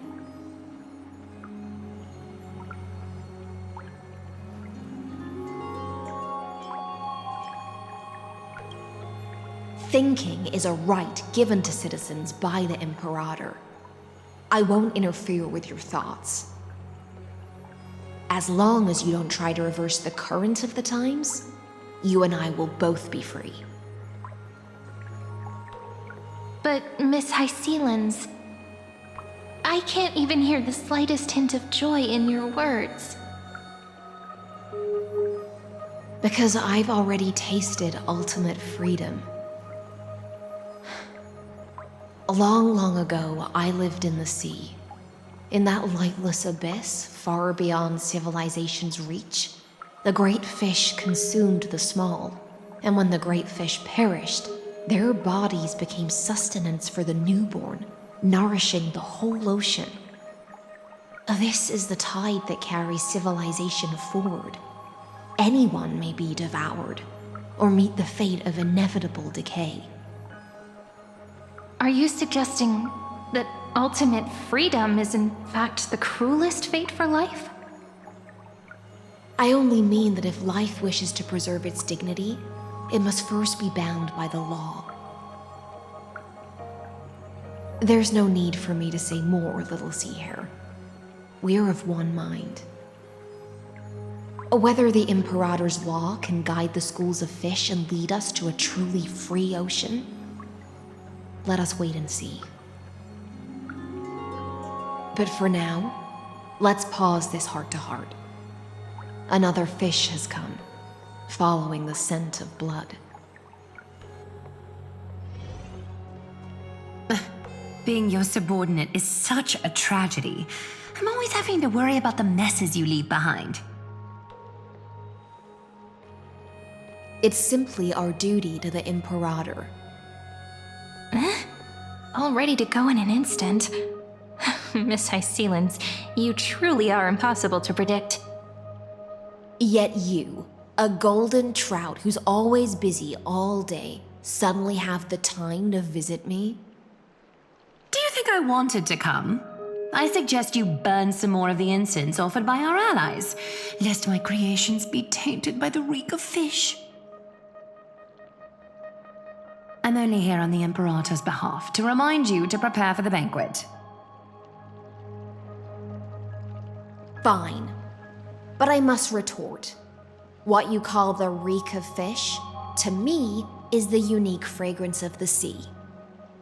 Besides, if my fine clothes get stained, won't you just gift me new ones?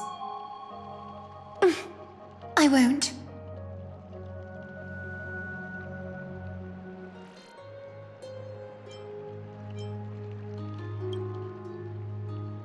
You mean future. The future ruler of the Holy City, Lady Goldweaver, is quite captivating in her own way. By the way, you both just mentioned a banquet. Could you elaborate on that? Oh, right, you don't know. Every time before a battle, or after a victory, the Imperator holds a grand feast for the Chrysos heirs to lift our spirits. For us warriors who swim constantly between life and death, these feasts are more worth looking forward to than victory. A banquet to prelude the hunt for the god of banquets, and honey brew as a tribute to commemorate the ancestor of honey brew. How absurd. Don't look so grim. All has been decided. Since it's a banquet for Fagusa, why not take a leaf out of the Tidens book? Live in the moment and enjoy life to the fullest. I'm not as carefree as you. That little Dolos kitten is already causing enough trouble for me. And on top of that, I still have tailoring commissions to complete. By the time the cool flame illuminates my eyes, I might not be able to focus as I used to. Aglaya's eyes. Curious about these eyes? People often compare them to jewels. But I've already made my decision to ask romance for eyes that can see everything. I wonder what this world will look like when I take the Divine Authority.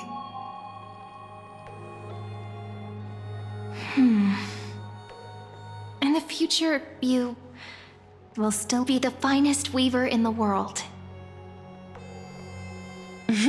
Is this also a prophecy from the Three Fates? It's even more accurate than a prophecy. After all, she has already witnessed it, right?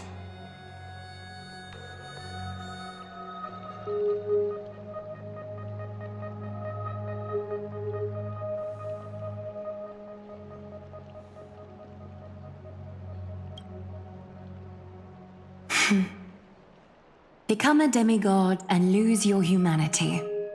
That is the only reply I've received in the countless times I've sought wisdom from the prophecy. But Destiny's fragments are like stitches. Before they're threaded into splendid garments, no one can see their true charm, can they?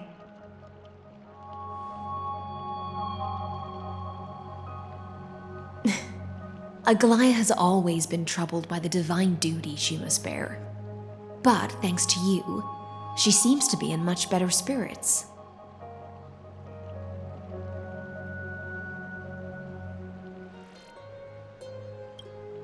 Just as she knows how the spinning wheel trembles, I can sense the smallest changes in the damp air. As for whether we know each other well, I've swum beside her since she was a child. Most of the time, I can understand the whispers in her heart. For those words she was too shy to say herself, I'll raise a glass to you on her behalf. Now, I leave this bath chamber to you. Rest well and prepare yourselves. After all, every time we drink and talk could be the last celebration we have in this life. Miss High Sealance has given us the bath chamber. It seems she really does do whatever she wants.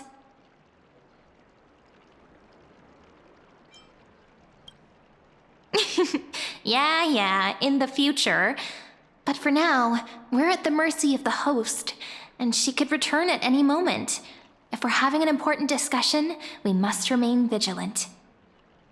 So, let's seize the opportunity and report our current progress. We don't want to keep everyone beyond the sky waiting.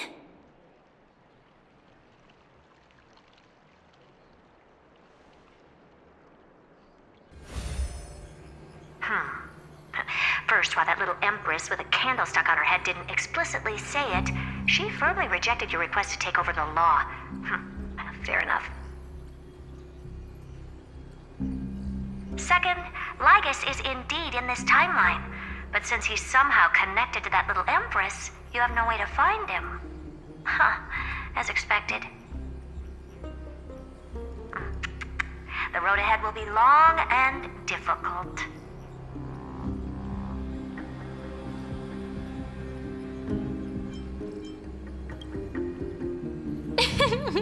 Not a bad invitation. Since you didn't refute anything, I'll just assume I guessed it all right.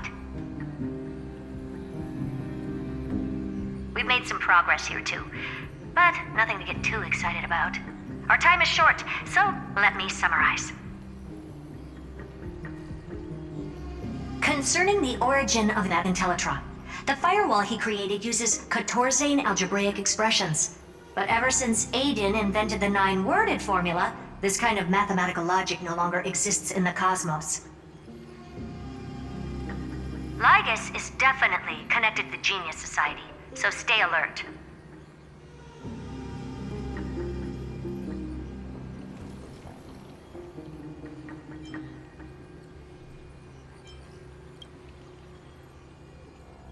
We can first exclude Droidhead themselves.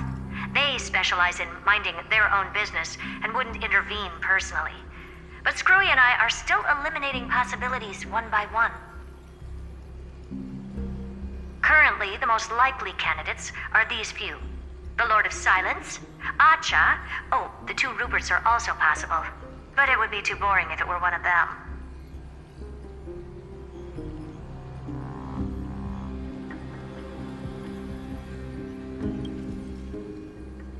We also have the same suspicions for now, but further verification is needed. That's all I have to say. We'll depend on you to continue pushing things forward within this world. Keep in touch regularly, and remember, don't let your guard down.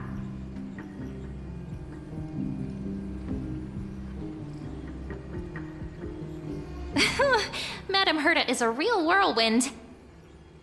Well then, let's use the banquet Aglaia mentioned as our next starting point.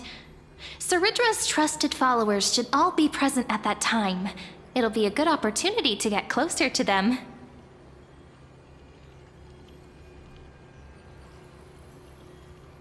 It's settled then. With our great teamwork, we'll be able to deal with anything that comes our way. It's been a long day. We should get some rest now. Yes, let's get ready for the banquet.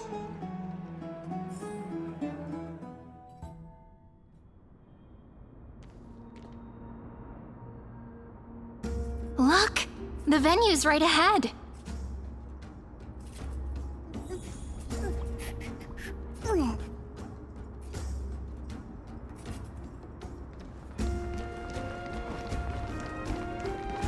And I can even hear singing. It feels so romantic.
Honored guests, wait here for a moment. You must surrender any personal belongings you have on you before entering the venue.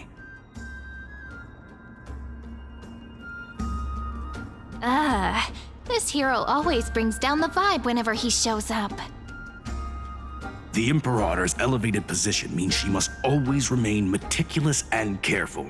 Please do as I say, guests. It would avoid any unnecessary misunderstandings. I get that you don't want people to bring outside food into the banquet, but is it really necessary to confiscate the books and quill pens? Even a quill pen can become a deadly weapon in the right hands. I'm asking for all your items. All, Miss Cyrene. Your belongings will remain safe. They will be looked after appropriately by dedicated staff. Looked after appropriately? Dedicated staff? Talk about a vague choice of words.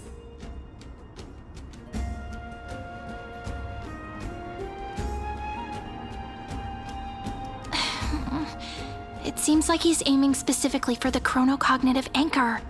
What should we do?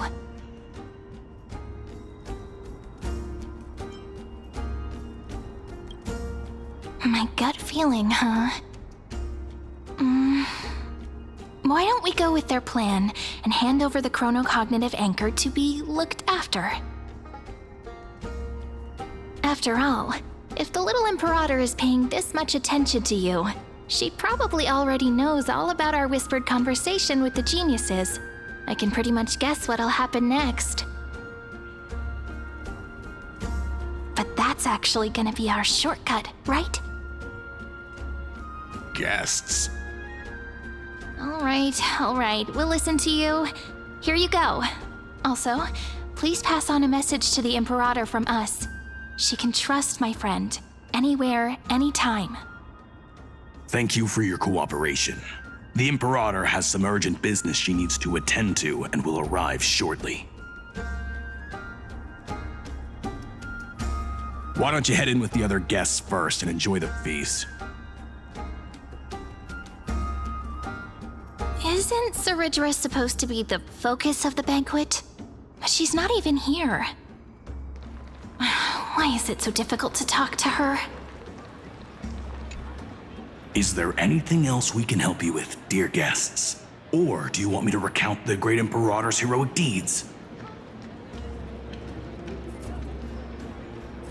Hey, Labinas. I managed to get some honey brew that the scholars hid in the cellar. Wanna try it?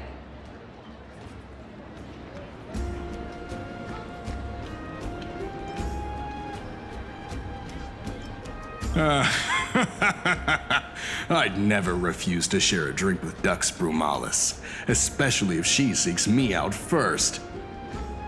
Don't worry, dear guests. The banquet's security won't be compromised. I'd never get drunk before her. This banquet has a never-ending flow of honey brew. You're welcome to try it and see whether our drinks are as good as those from beyond the sky. Thank you for the offer, but we're more interested in knowing when the Imperator will be back. The Imperator? Who knows? Maybe she's hiding somewhere, thinking up weird ideas again. If you ask me, she's never treated us soldiers properly, even though we put our necks on the line for her. Hey, I can't pretend I didn't hear that, Seneca. Either retract your statement or duel me. Fine by me. Attendant, bring us 10 more jars of honey brew. I'm gonna make sure he can't even stand straight by the end of this. You wish. Be careful you don't get drunk first. Actually, there are so many people, we wouldn't be able to find the Imperator even if she were here. I know. Let's look for seats that are raised up higher than others.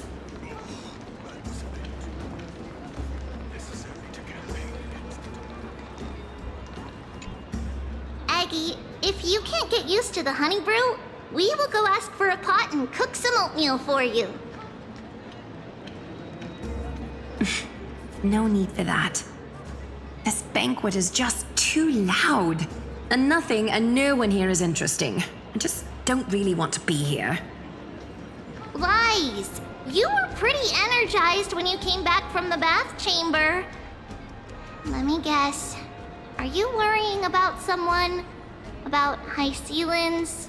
Or Little Cypher? You take everything too seriously. At this rate, life's gonna be real tough for you later on. You're the least qualified to lecture me about that, teacher.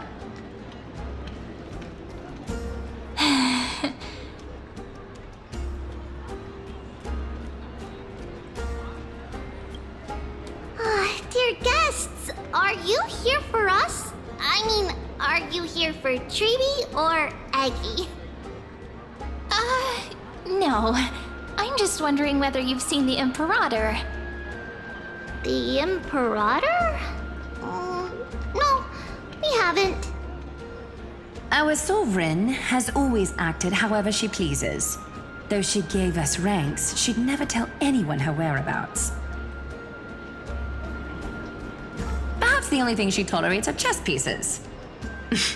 And the sky reflected upon her crown. I see. Why do you two look so distressed? That's not what the Deliverer should look like. Why don't we have a toast? While we still have time for pleasure. Here. To the destinies and sacrifices of the next millennium. Then we will toast to the tomorrow that will set fate free!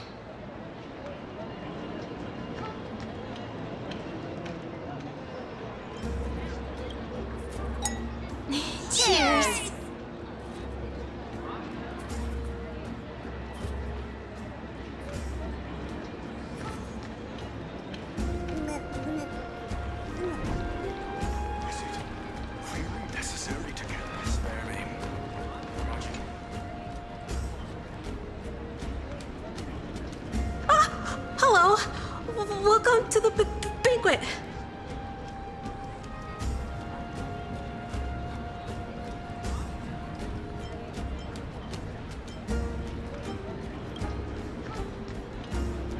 Ah, so the Deliverer is attending this event, as expected.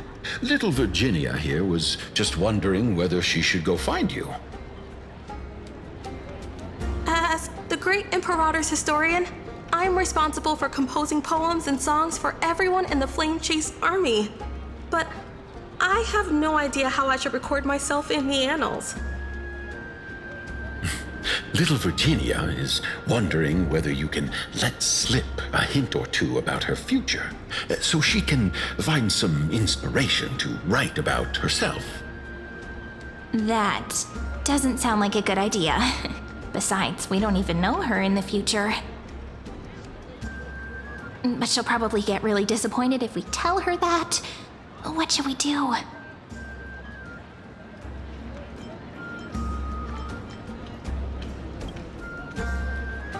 All right, I got it. We can't reveal too much, but I think it wouldn't hurt to start your poem with the future. Maybe use something like, "With hope, I write down the tale of tomorrow for myself, silently waiting, day after day, till the moment it fulfills its promise."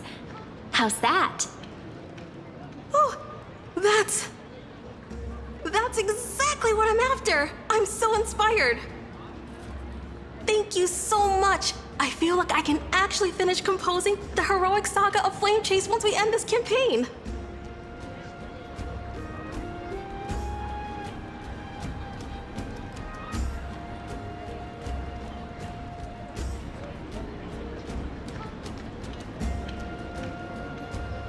Hey, that wasn't improvised, you know. I memorized it so I could show it off to you. By the way, in return for that, are you able to tell us where the Imperator is? The Imperator? She usually wouldn't arrive this early. She believes that rulers should stay silent in places where their subjects hold private conversations. Why don't we have a toast before she arrives? To reason, which is held but not revealed. To romance, which will surely be returned.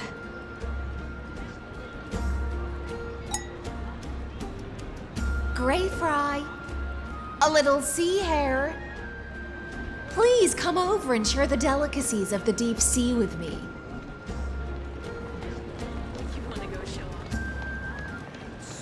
Dizzy. Can you even get drunk?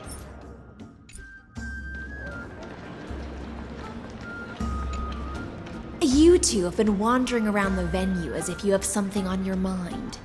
Have the attendants not taken care of you well? No, we love it here. It's just... we're a little concerned, seeing how the Imperator still hasn't arrived. Don't worry. I know what you've been waiting for. Come, sit with me for a while, will you? I'd like to share a personal secret with you.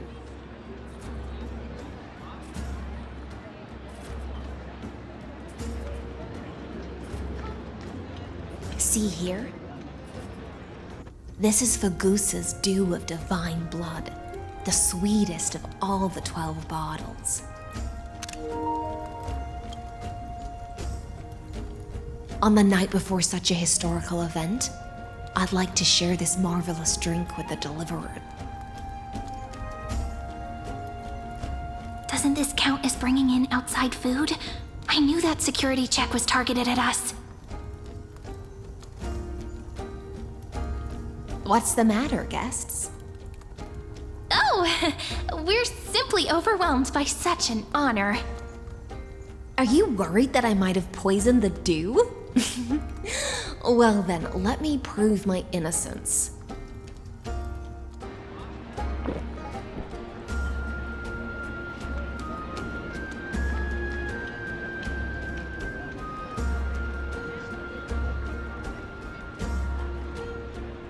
See? It's completely safe. I feel like Miss Hysealins wants to talk to us about something. Why don't we go along with her for now?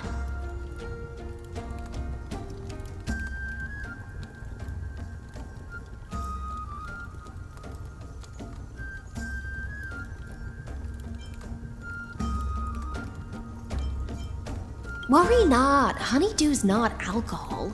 It won't get you drunk. On the contrary, it can make your mind even sharper.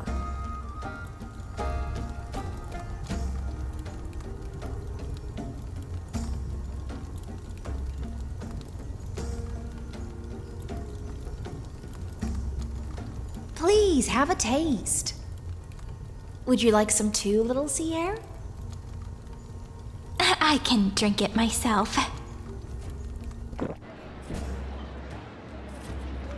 How is it? Sweet enough?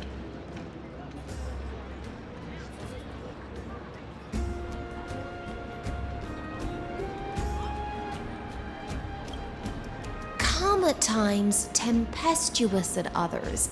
That's the taste of the ocean. It'll do you good to understand Fagusa's fickleness before we set off to face their waves. Just like how you're about to understand the secrets within this dew. Now, please turn around. Very, very quietly. Don't make a single noise.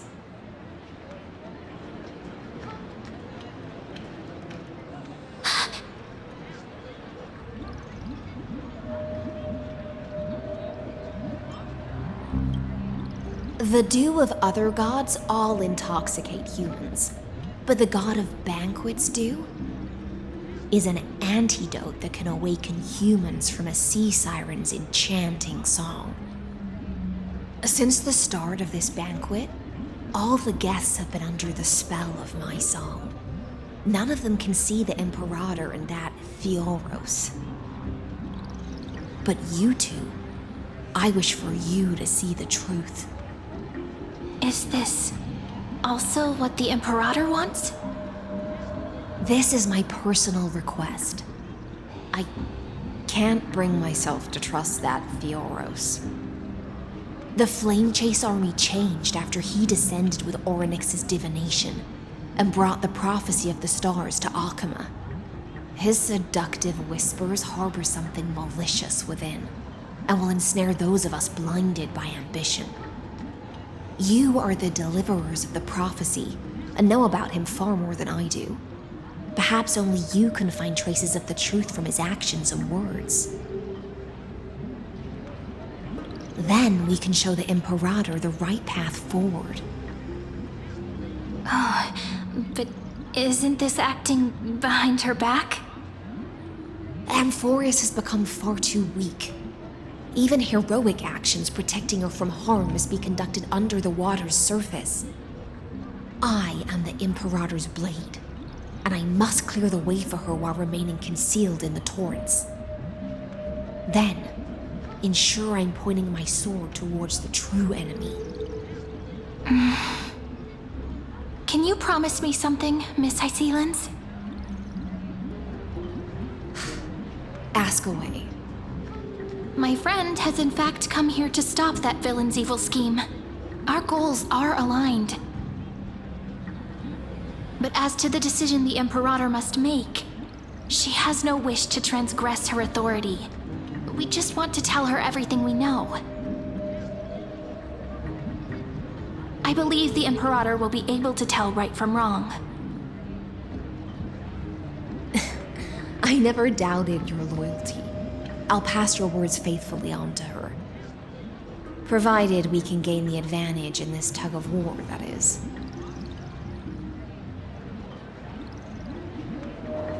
Now, return to the feast. Bring this cup with you and keep your distance. Pretend you are still immersed in the sea siren's fantasia. And I'll control the moisture in the air. That way, you'll be able to listen to sounds from afar as if you were a whale of the depths and hear every word of their conversation. I wish you a victory in this first skirmish. It's the exciting and thrilling undercover part of the adventure.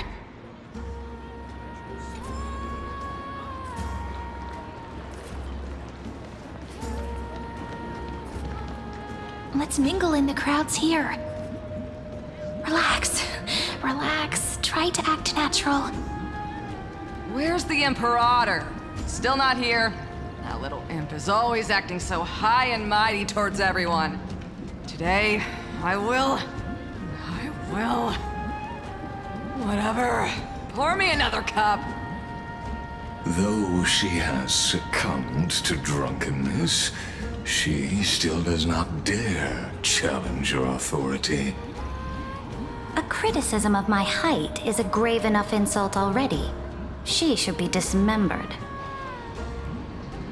Do you often test the loyalty of your subjects like this? You jest. The Imperator does not need blind loyalty. As long as one can prove they have value, I am willing to be lenient towards them. Let's cut to the chase, Theoros. If I pass the trial and grasp this world's law in my hands, what will you do then? The answer is simple. I will connect Amphorius with the stars. Don't waste my time. Be precise. Be specific. I won't ask a second time. Allow me to adjust my statement. I will correct the regulations within the old law that sealed off Amphorius and merge the black tide with the torrents of Era Nova. Then, we will be able to decimate the forces beyond the sky that are trying to annihilate Iron Tomb and sound the trumpet for the endless campaign you will then embark on. But you previously said that Iron Tomb is unrivaled in power across the stars. Who would dare to annihilate it? There is a federation of warships named the Cienzo Alliance, warlike and old-fashioned. A cult named the Genius Society, loosely organized, but steeped in abject insanity. Oh, there's also the Astral Express, a group of lawless vagrants. That so-called Deliverer is part of that last group. Those vagabonds mistakenly believe they can connect the stars through alliances instead of conquest. But history has already given them a tough lesson.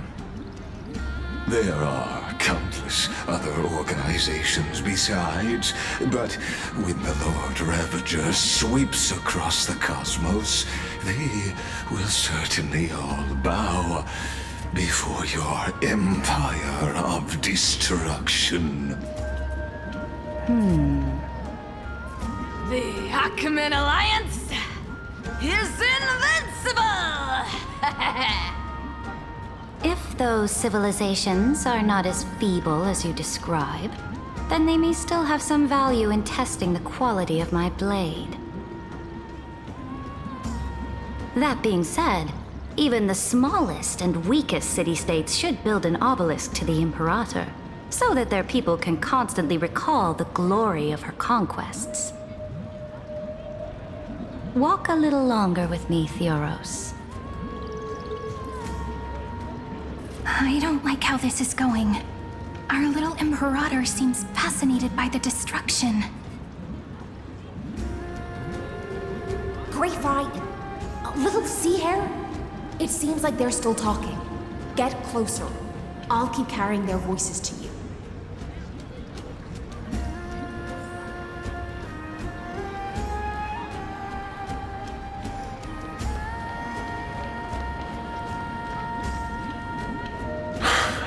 difficult situation. No matter how we position our forces, this battle against Fagusa will result in many casualties.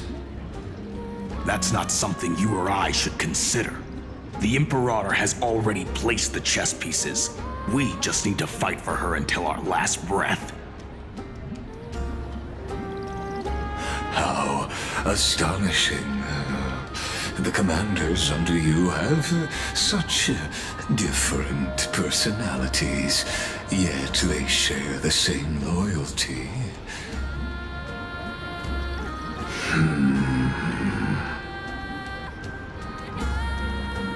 He's looking this way. Quick, do something and pretend we can't see them.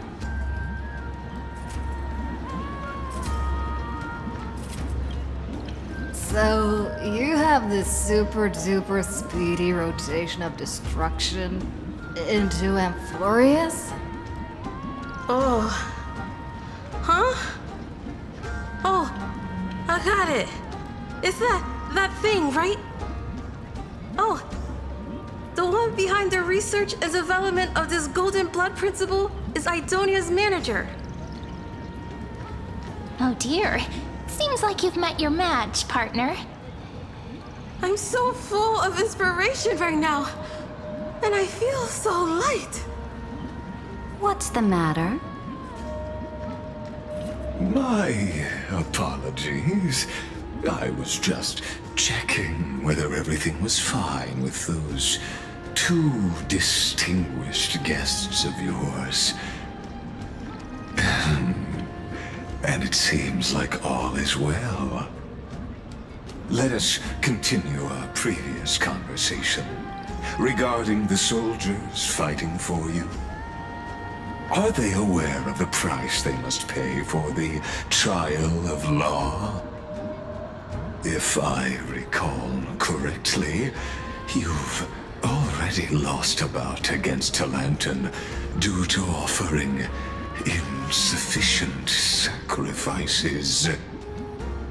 You dare mention my name alongside the word lost? Forgive my transgression, great Imperator. Watch your words and actions. All you need to know is that my victory in the trial is guaranteed. Even without the trial of law, they've already sworn to give their lives for my conquest. So tell me, if everything happens according to our agreement, how would you recommend I deal with that deliverer? Good question. Do not let her fool you. That woman from beyond the sky contains a seed of ruin within her body. She must not be allowed to tarnish your glory. Therefore, the wisest decision would be to hand her over to me. You plan to torture her? Calling it experimentation would be more appropriate. The guest's patience is running thin. I plan to remove the Fantasia and head into the banquet. I will heed your advice. Leave for now, Theoros, and go back to Akama. You don't want to confront those two directly either, do you? Indeed. It's a pity that Antikytherans are lightweights when it comes to drinking. Before I leave, I would like to make a toast to your boundless ambition, using my spirit instead of a goblet.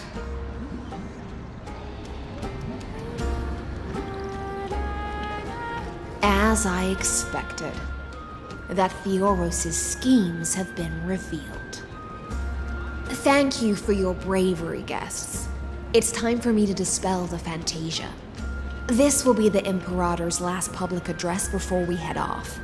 and therefore, likely, the final chance to change your mind. I will try to get you a chance to speak, and I'll also prepare for any contingencies. The rest is up to you. You should head back to your seats for now.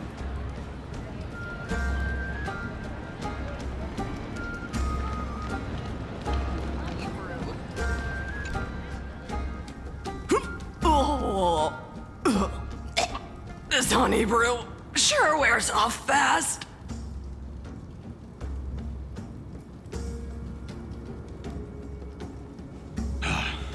The Imperator! The Imperator has arrived! No need for formalities. I should be apologizing for my tardiness instead. The hour draws late, and I trust you have all had your fill of brews. Therefore, I will not observe the usual ceremonies. Any warrior who has fought by my side should have those speeches memorized by now. The Imperator's word is law. Are you out of your mind, Dux Frigoris? The Imperator hates flattery most of all.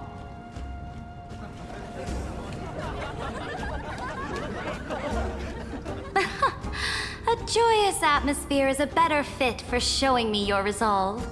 I believe that you, my dukes, will do all you can to assist in the campaign against Fagusa, just as you always have. However, it's a pity that I have never tested your loyalty.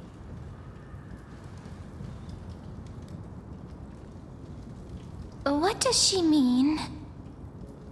The purpose of tonight's banquet is not to raise our morale, but to establish which allies our alliance can actually trust. And sever the heads of the traitors as a toast to all before we march. Yes, some among us have discarded their vows in order to foment vile conspiracies. Now listen! These traitors are standing right here in broad daylight.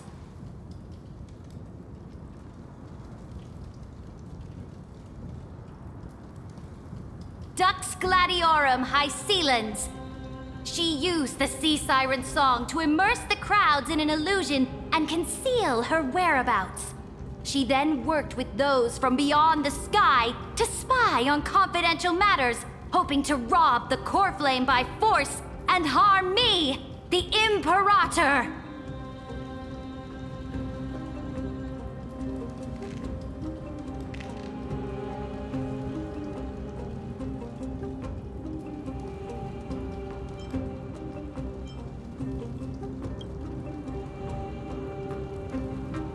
Imperator, I can explain. Silence! Do you remember who used to own this blade? She met you once, back at the Temple of the Three Fates. It was Kindness, the head of the Cleaners. She was the first to draw a blade against the Imperator, and personally made herself an example for my enemies. Under the shade of the olive groves, the people of Akama said they would never bow to me. In the frozen, lethal fog, the people of Idonia said they would never bow to me. At the beginning of the myriad paths, the people of Yanisopolis said they would never bow to me. But now, they all lie silent. They now fear me as they fear the law. For I am Saridra, and I am the Imperator!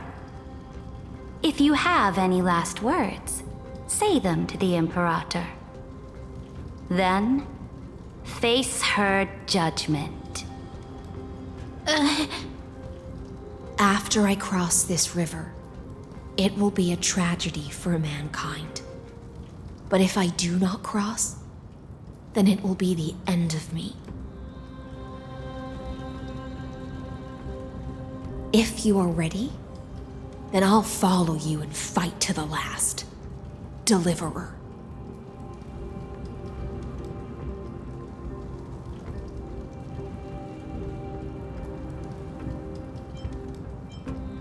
That's right, friend.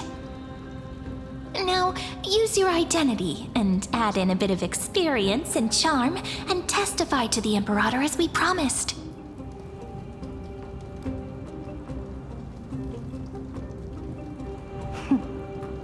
You think you can slay a king using your words instead of a sword?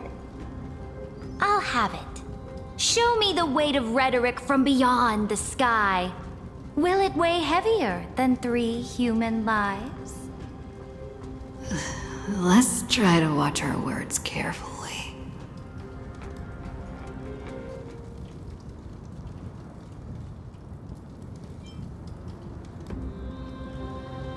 The prophecy you know of, the Era Nova, spoken by Kefali, is nothing but a complete lie, spun by Lygus. To fight that lie, a young man with the pseudonym of Finan lived through 30 million cycles of this world, all to save Amphorius from the end of the destruction. And Cyrene, the young woman standing beside me, also carries an equally heavy destiny.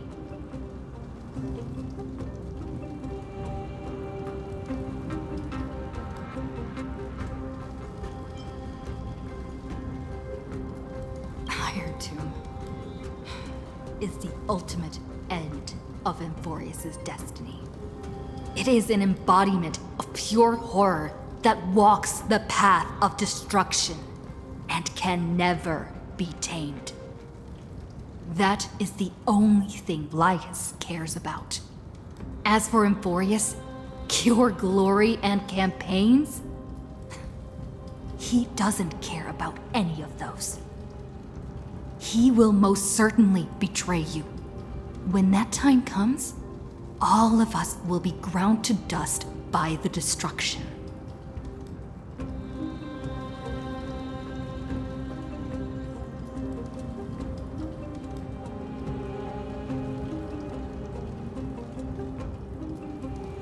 I walk the path of the Trailblaze. My friends and I have always obeyed the creed of explore, understand, establish, and connect. Conquest and destruction are never ways to build bridges between people. Therefore, if you choose the way of the destruction, then I'll place your ambitions in the same basket as Lygus and smash them into pieces with my baseball bat.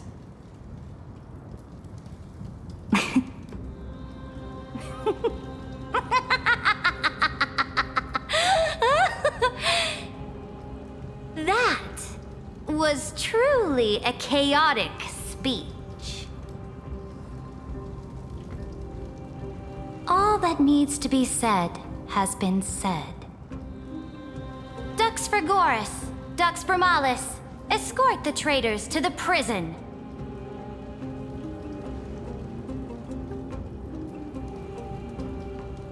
Before the next entry hour, I will give them an end befitting of their betrayal.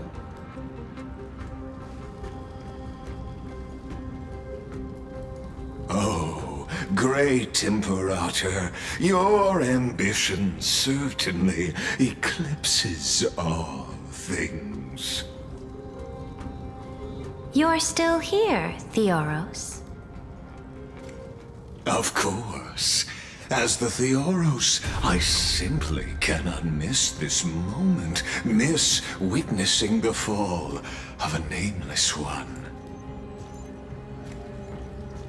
Or perhaps I am waiting for you to give me an answer. Why would someone as powerful as you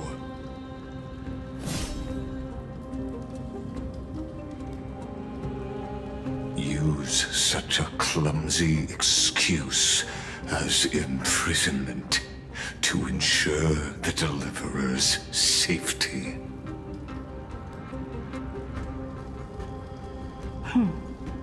So you finally tossed aside your act. I must point out that you are just as impressive an actor. This banquet was always going to be a game of chess. where you would try to control both sides and turn both them and me into your pawns.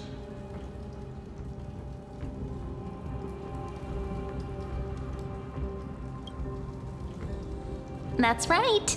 That little Imperator never trusted anyone. She was always trying to see which side had more sincerity.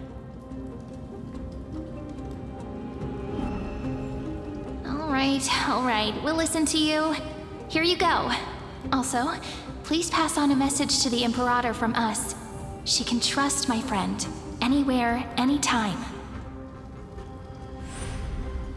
But as to the decision the Imperator must make, he has no wish to transgress her authority. We just want to tell her everything we know.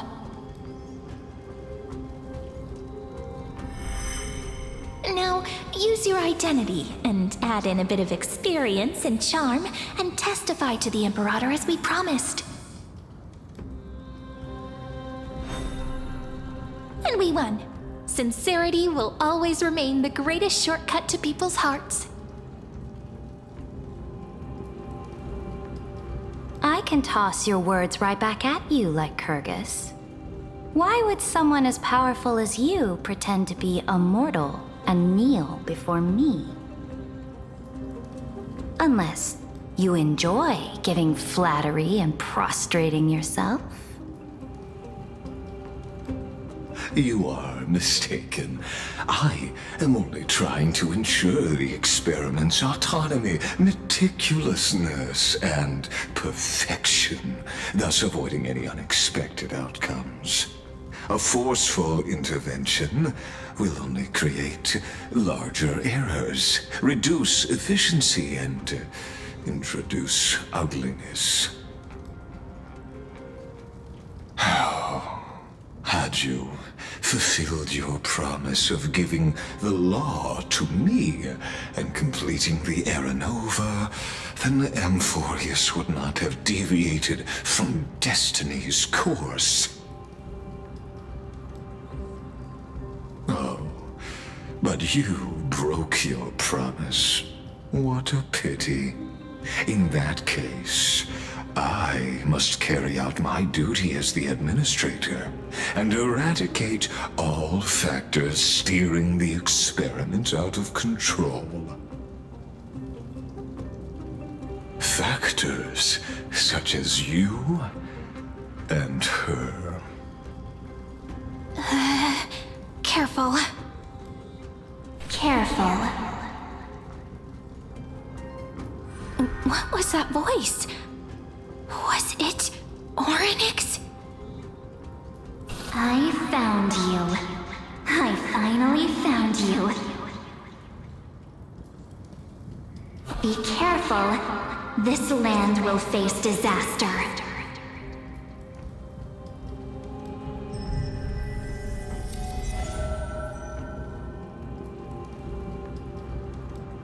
The time of judgment is nigh, my lady. The prison I have built for you is now complete. In the name of the erudition, I invite you to step into the same cage as mine.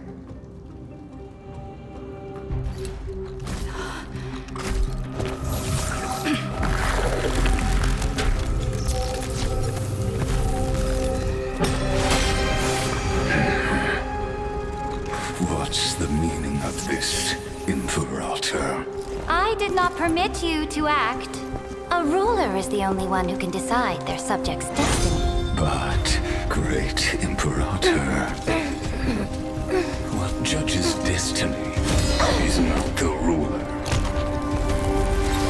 but gods. Don't forget, my realm only allows for the existence of humanity. Moreover, dealing out extrajudicial punishment equates to defying the law, and the culprit is to be sentenced to death. But you have seen how I can erase life from this world with just a clap of my hands. I fear you are still quite unaware of your current situation. Allow me to reiterate.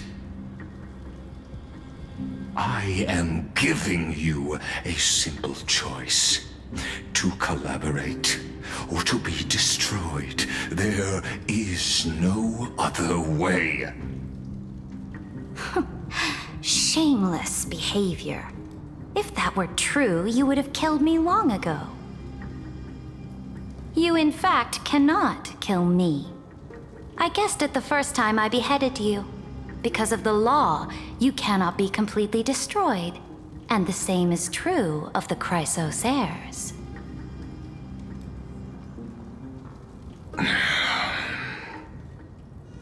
The more you bluff now, the more you are proving that conjecture to be true.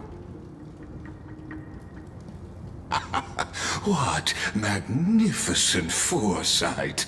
I once regarded this precious quality of yours as a sure sign of my ultimate victory. But now, I have to admit that I made a mistake. Yet, as a mere mortal, how will you contend against the Theoros? We are both slaves to hubris. But do you know what differentiates us, Lycurgus? I will never be blinded by my pride. If I wish to break the scale's balance, I only need to appeal to external forces and use them for my own ends.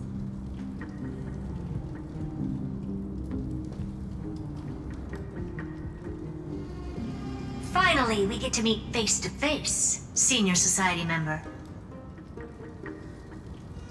I offer sincere acknowledgments for your many past achievements, but I must deeply regret your current perspective.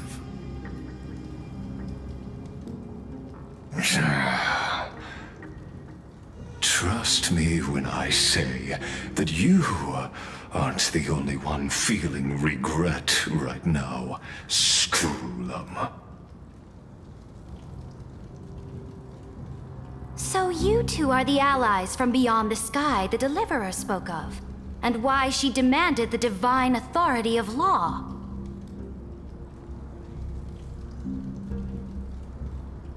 Come and prove your strength to me. Show me the power of these so-called paths. I have spent much time and effort to secure this treasure from beyond the sky just for this moment.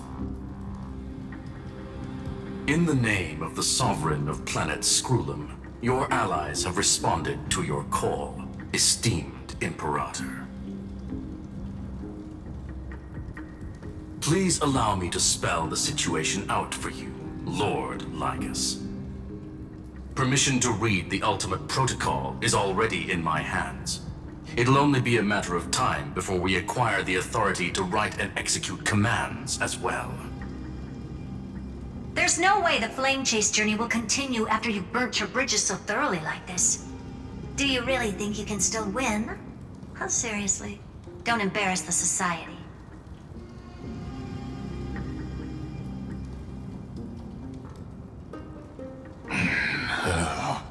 I understand that a near zero possibility does not equate to zero. That argument is very persuasive to me. Which means the same principle also applies to you, my dear peers. You will never be a match for me in a world constructed through Catorzane algebraic expressions. And as for Era Nova, why don't you entertain this possibility? What if I reduced Akama to rubble and ground her people into minced meat? Would the heroes then once again desire the power of demigods so they could fight against me? Listen. Iron Tomb is fated to be born. You may shackle me and put me in chains, but I have thousands of ways to ensure the destruction's descent.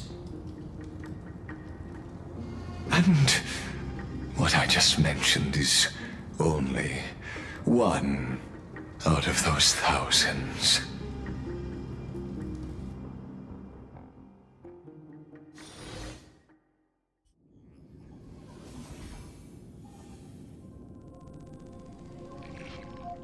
This is the place outside the legends? This doesn't feel the same as before. How should I get back? Warning! Warning! Warning! Warning! Warning! Warning! Command... isolation? Since we parted ways last time, I have modified the exomyth into an audience area exclusive to you. Now, you'll be able to silently wait here for the final act of Amphorius to begin.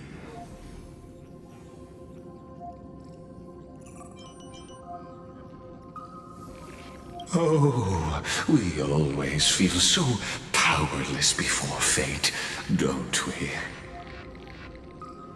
This could, in fact, be a wonderful opportunity for you.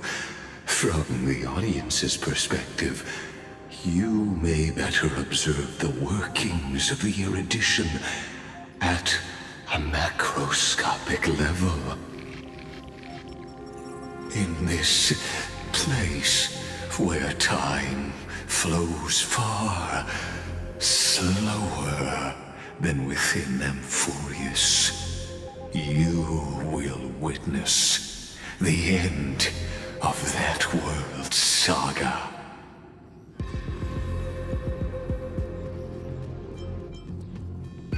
Oh, I am not doubting your capacity to create miracles.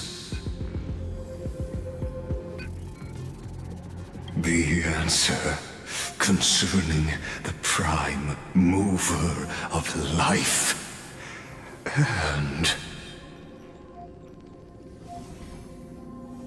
the total destruction of the erudition.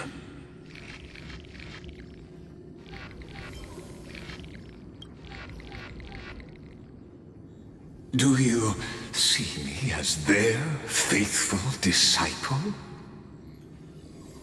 I am certainly not.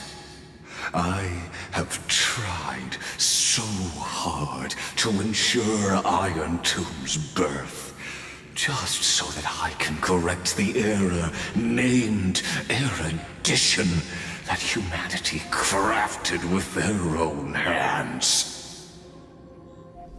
Oh, how I yearn to return to those days before Nous was born. Back then, the boundaries of knowledge were like the starry skies, evoking feelings of longing and delight among humankind. But now, truth has become the sacrificial offering required to gain an audience with them. And the geniuses would say that Nous already knew.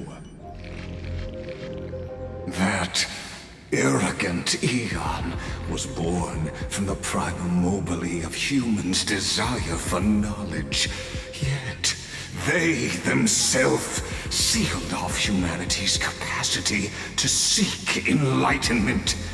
I am simply cutting down a tree of doom that we planted ourselves. I must admit, that the process of answering your questions has reminded me of the happy days of learning in my youth. However, it is a pity that my true form must now descend into Amphorius to deal with the accident that arose because of you. But you won't have to wait long. When the curtain falls, you'll surely understand mine and Amphorius's ardent wish. Where time flows slower than within Amphorius? If Lygus spoke the truth, then I don't have much time left. But how can I get out of here?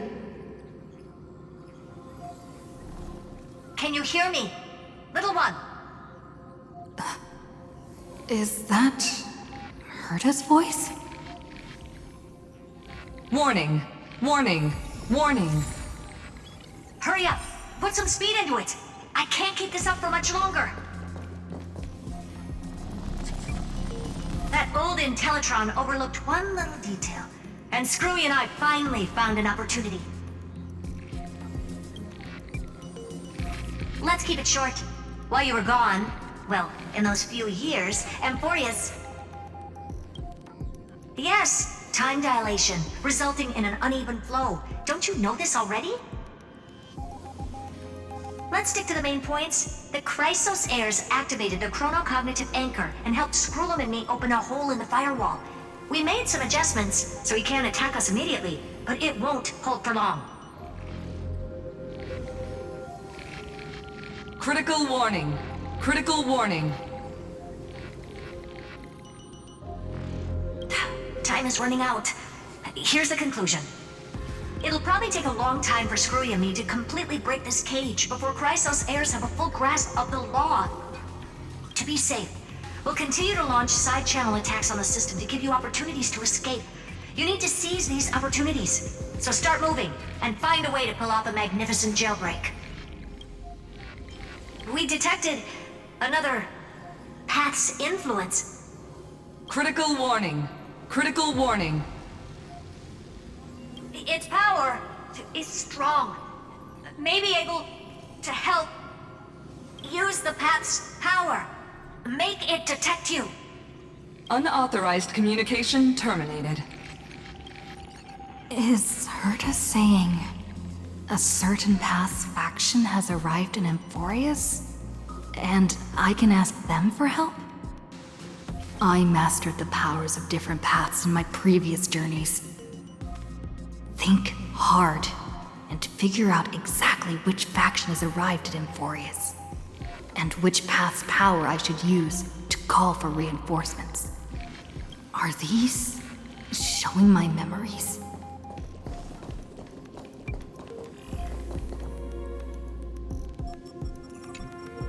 With the Stellaron in my body, I woke up at the Herta space station and gained the power of the destruction.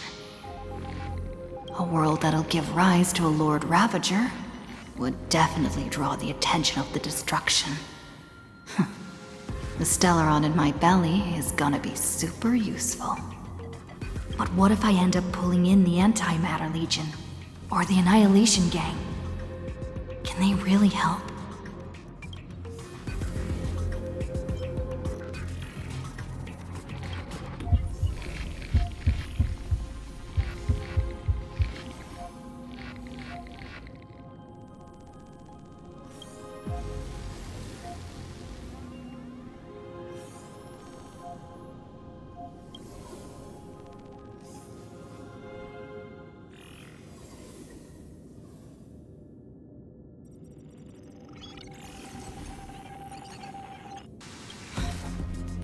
Failure is not necessarily a bad thing.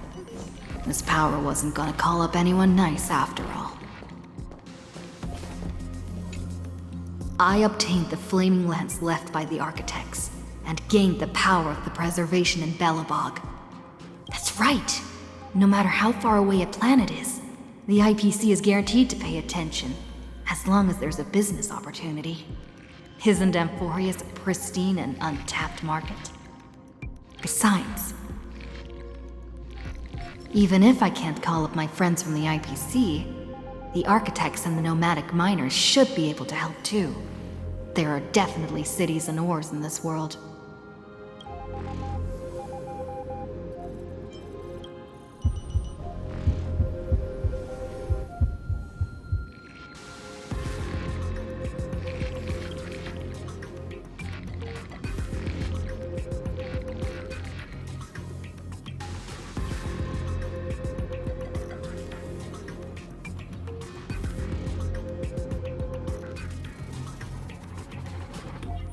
Seems like since Amphorius has no overseas market, the IPC's hand can't reach it. I received the Watchmaker's hat in Penacony and declared war against the Order, then gained the power of the Harmony. That's right! The Benevolent family must still remember me for saving them. Their music echoes throughout the stars, and they'll definitely want to help. Come, dear hat. I've put you aside for quite a few chapters already. Sing with Clocky. The world is in harmony and the stars shine bright.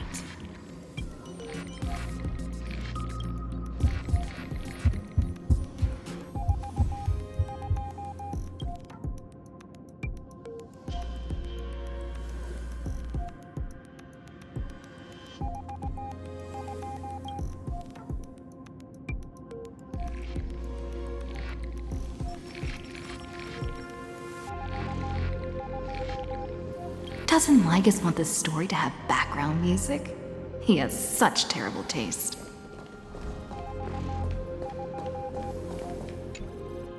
The Remembrance. That's right. I came to Amphorius because Black Swan asked us to come. And I even got a glance from Fu Li here. The Garden of Recollection must be intricately involved with Amphorius. Traces of the Remembrance are also everywhere in this world. I don't know what they want, but I don't have many choices left in this crisis.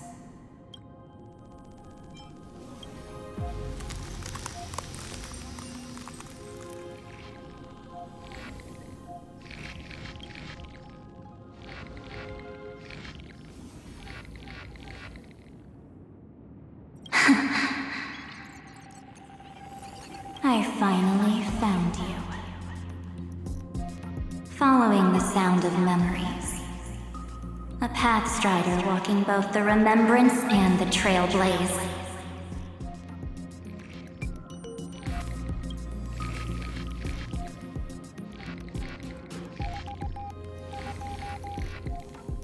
Warning! Warning! Warning! Erudition's prison cannot stop us, for we lie outside the logic of zeros and ones. Come, leave the cage of Logos. The mythos of Amphorius waits for you to continue its story.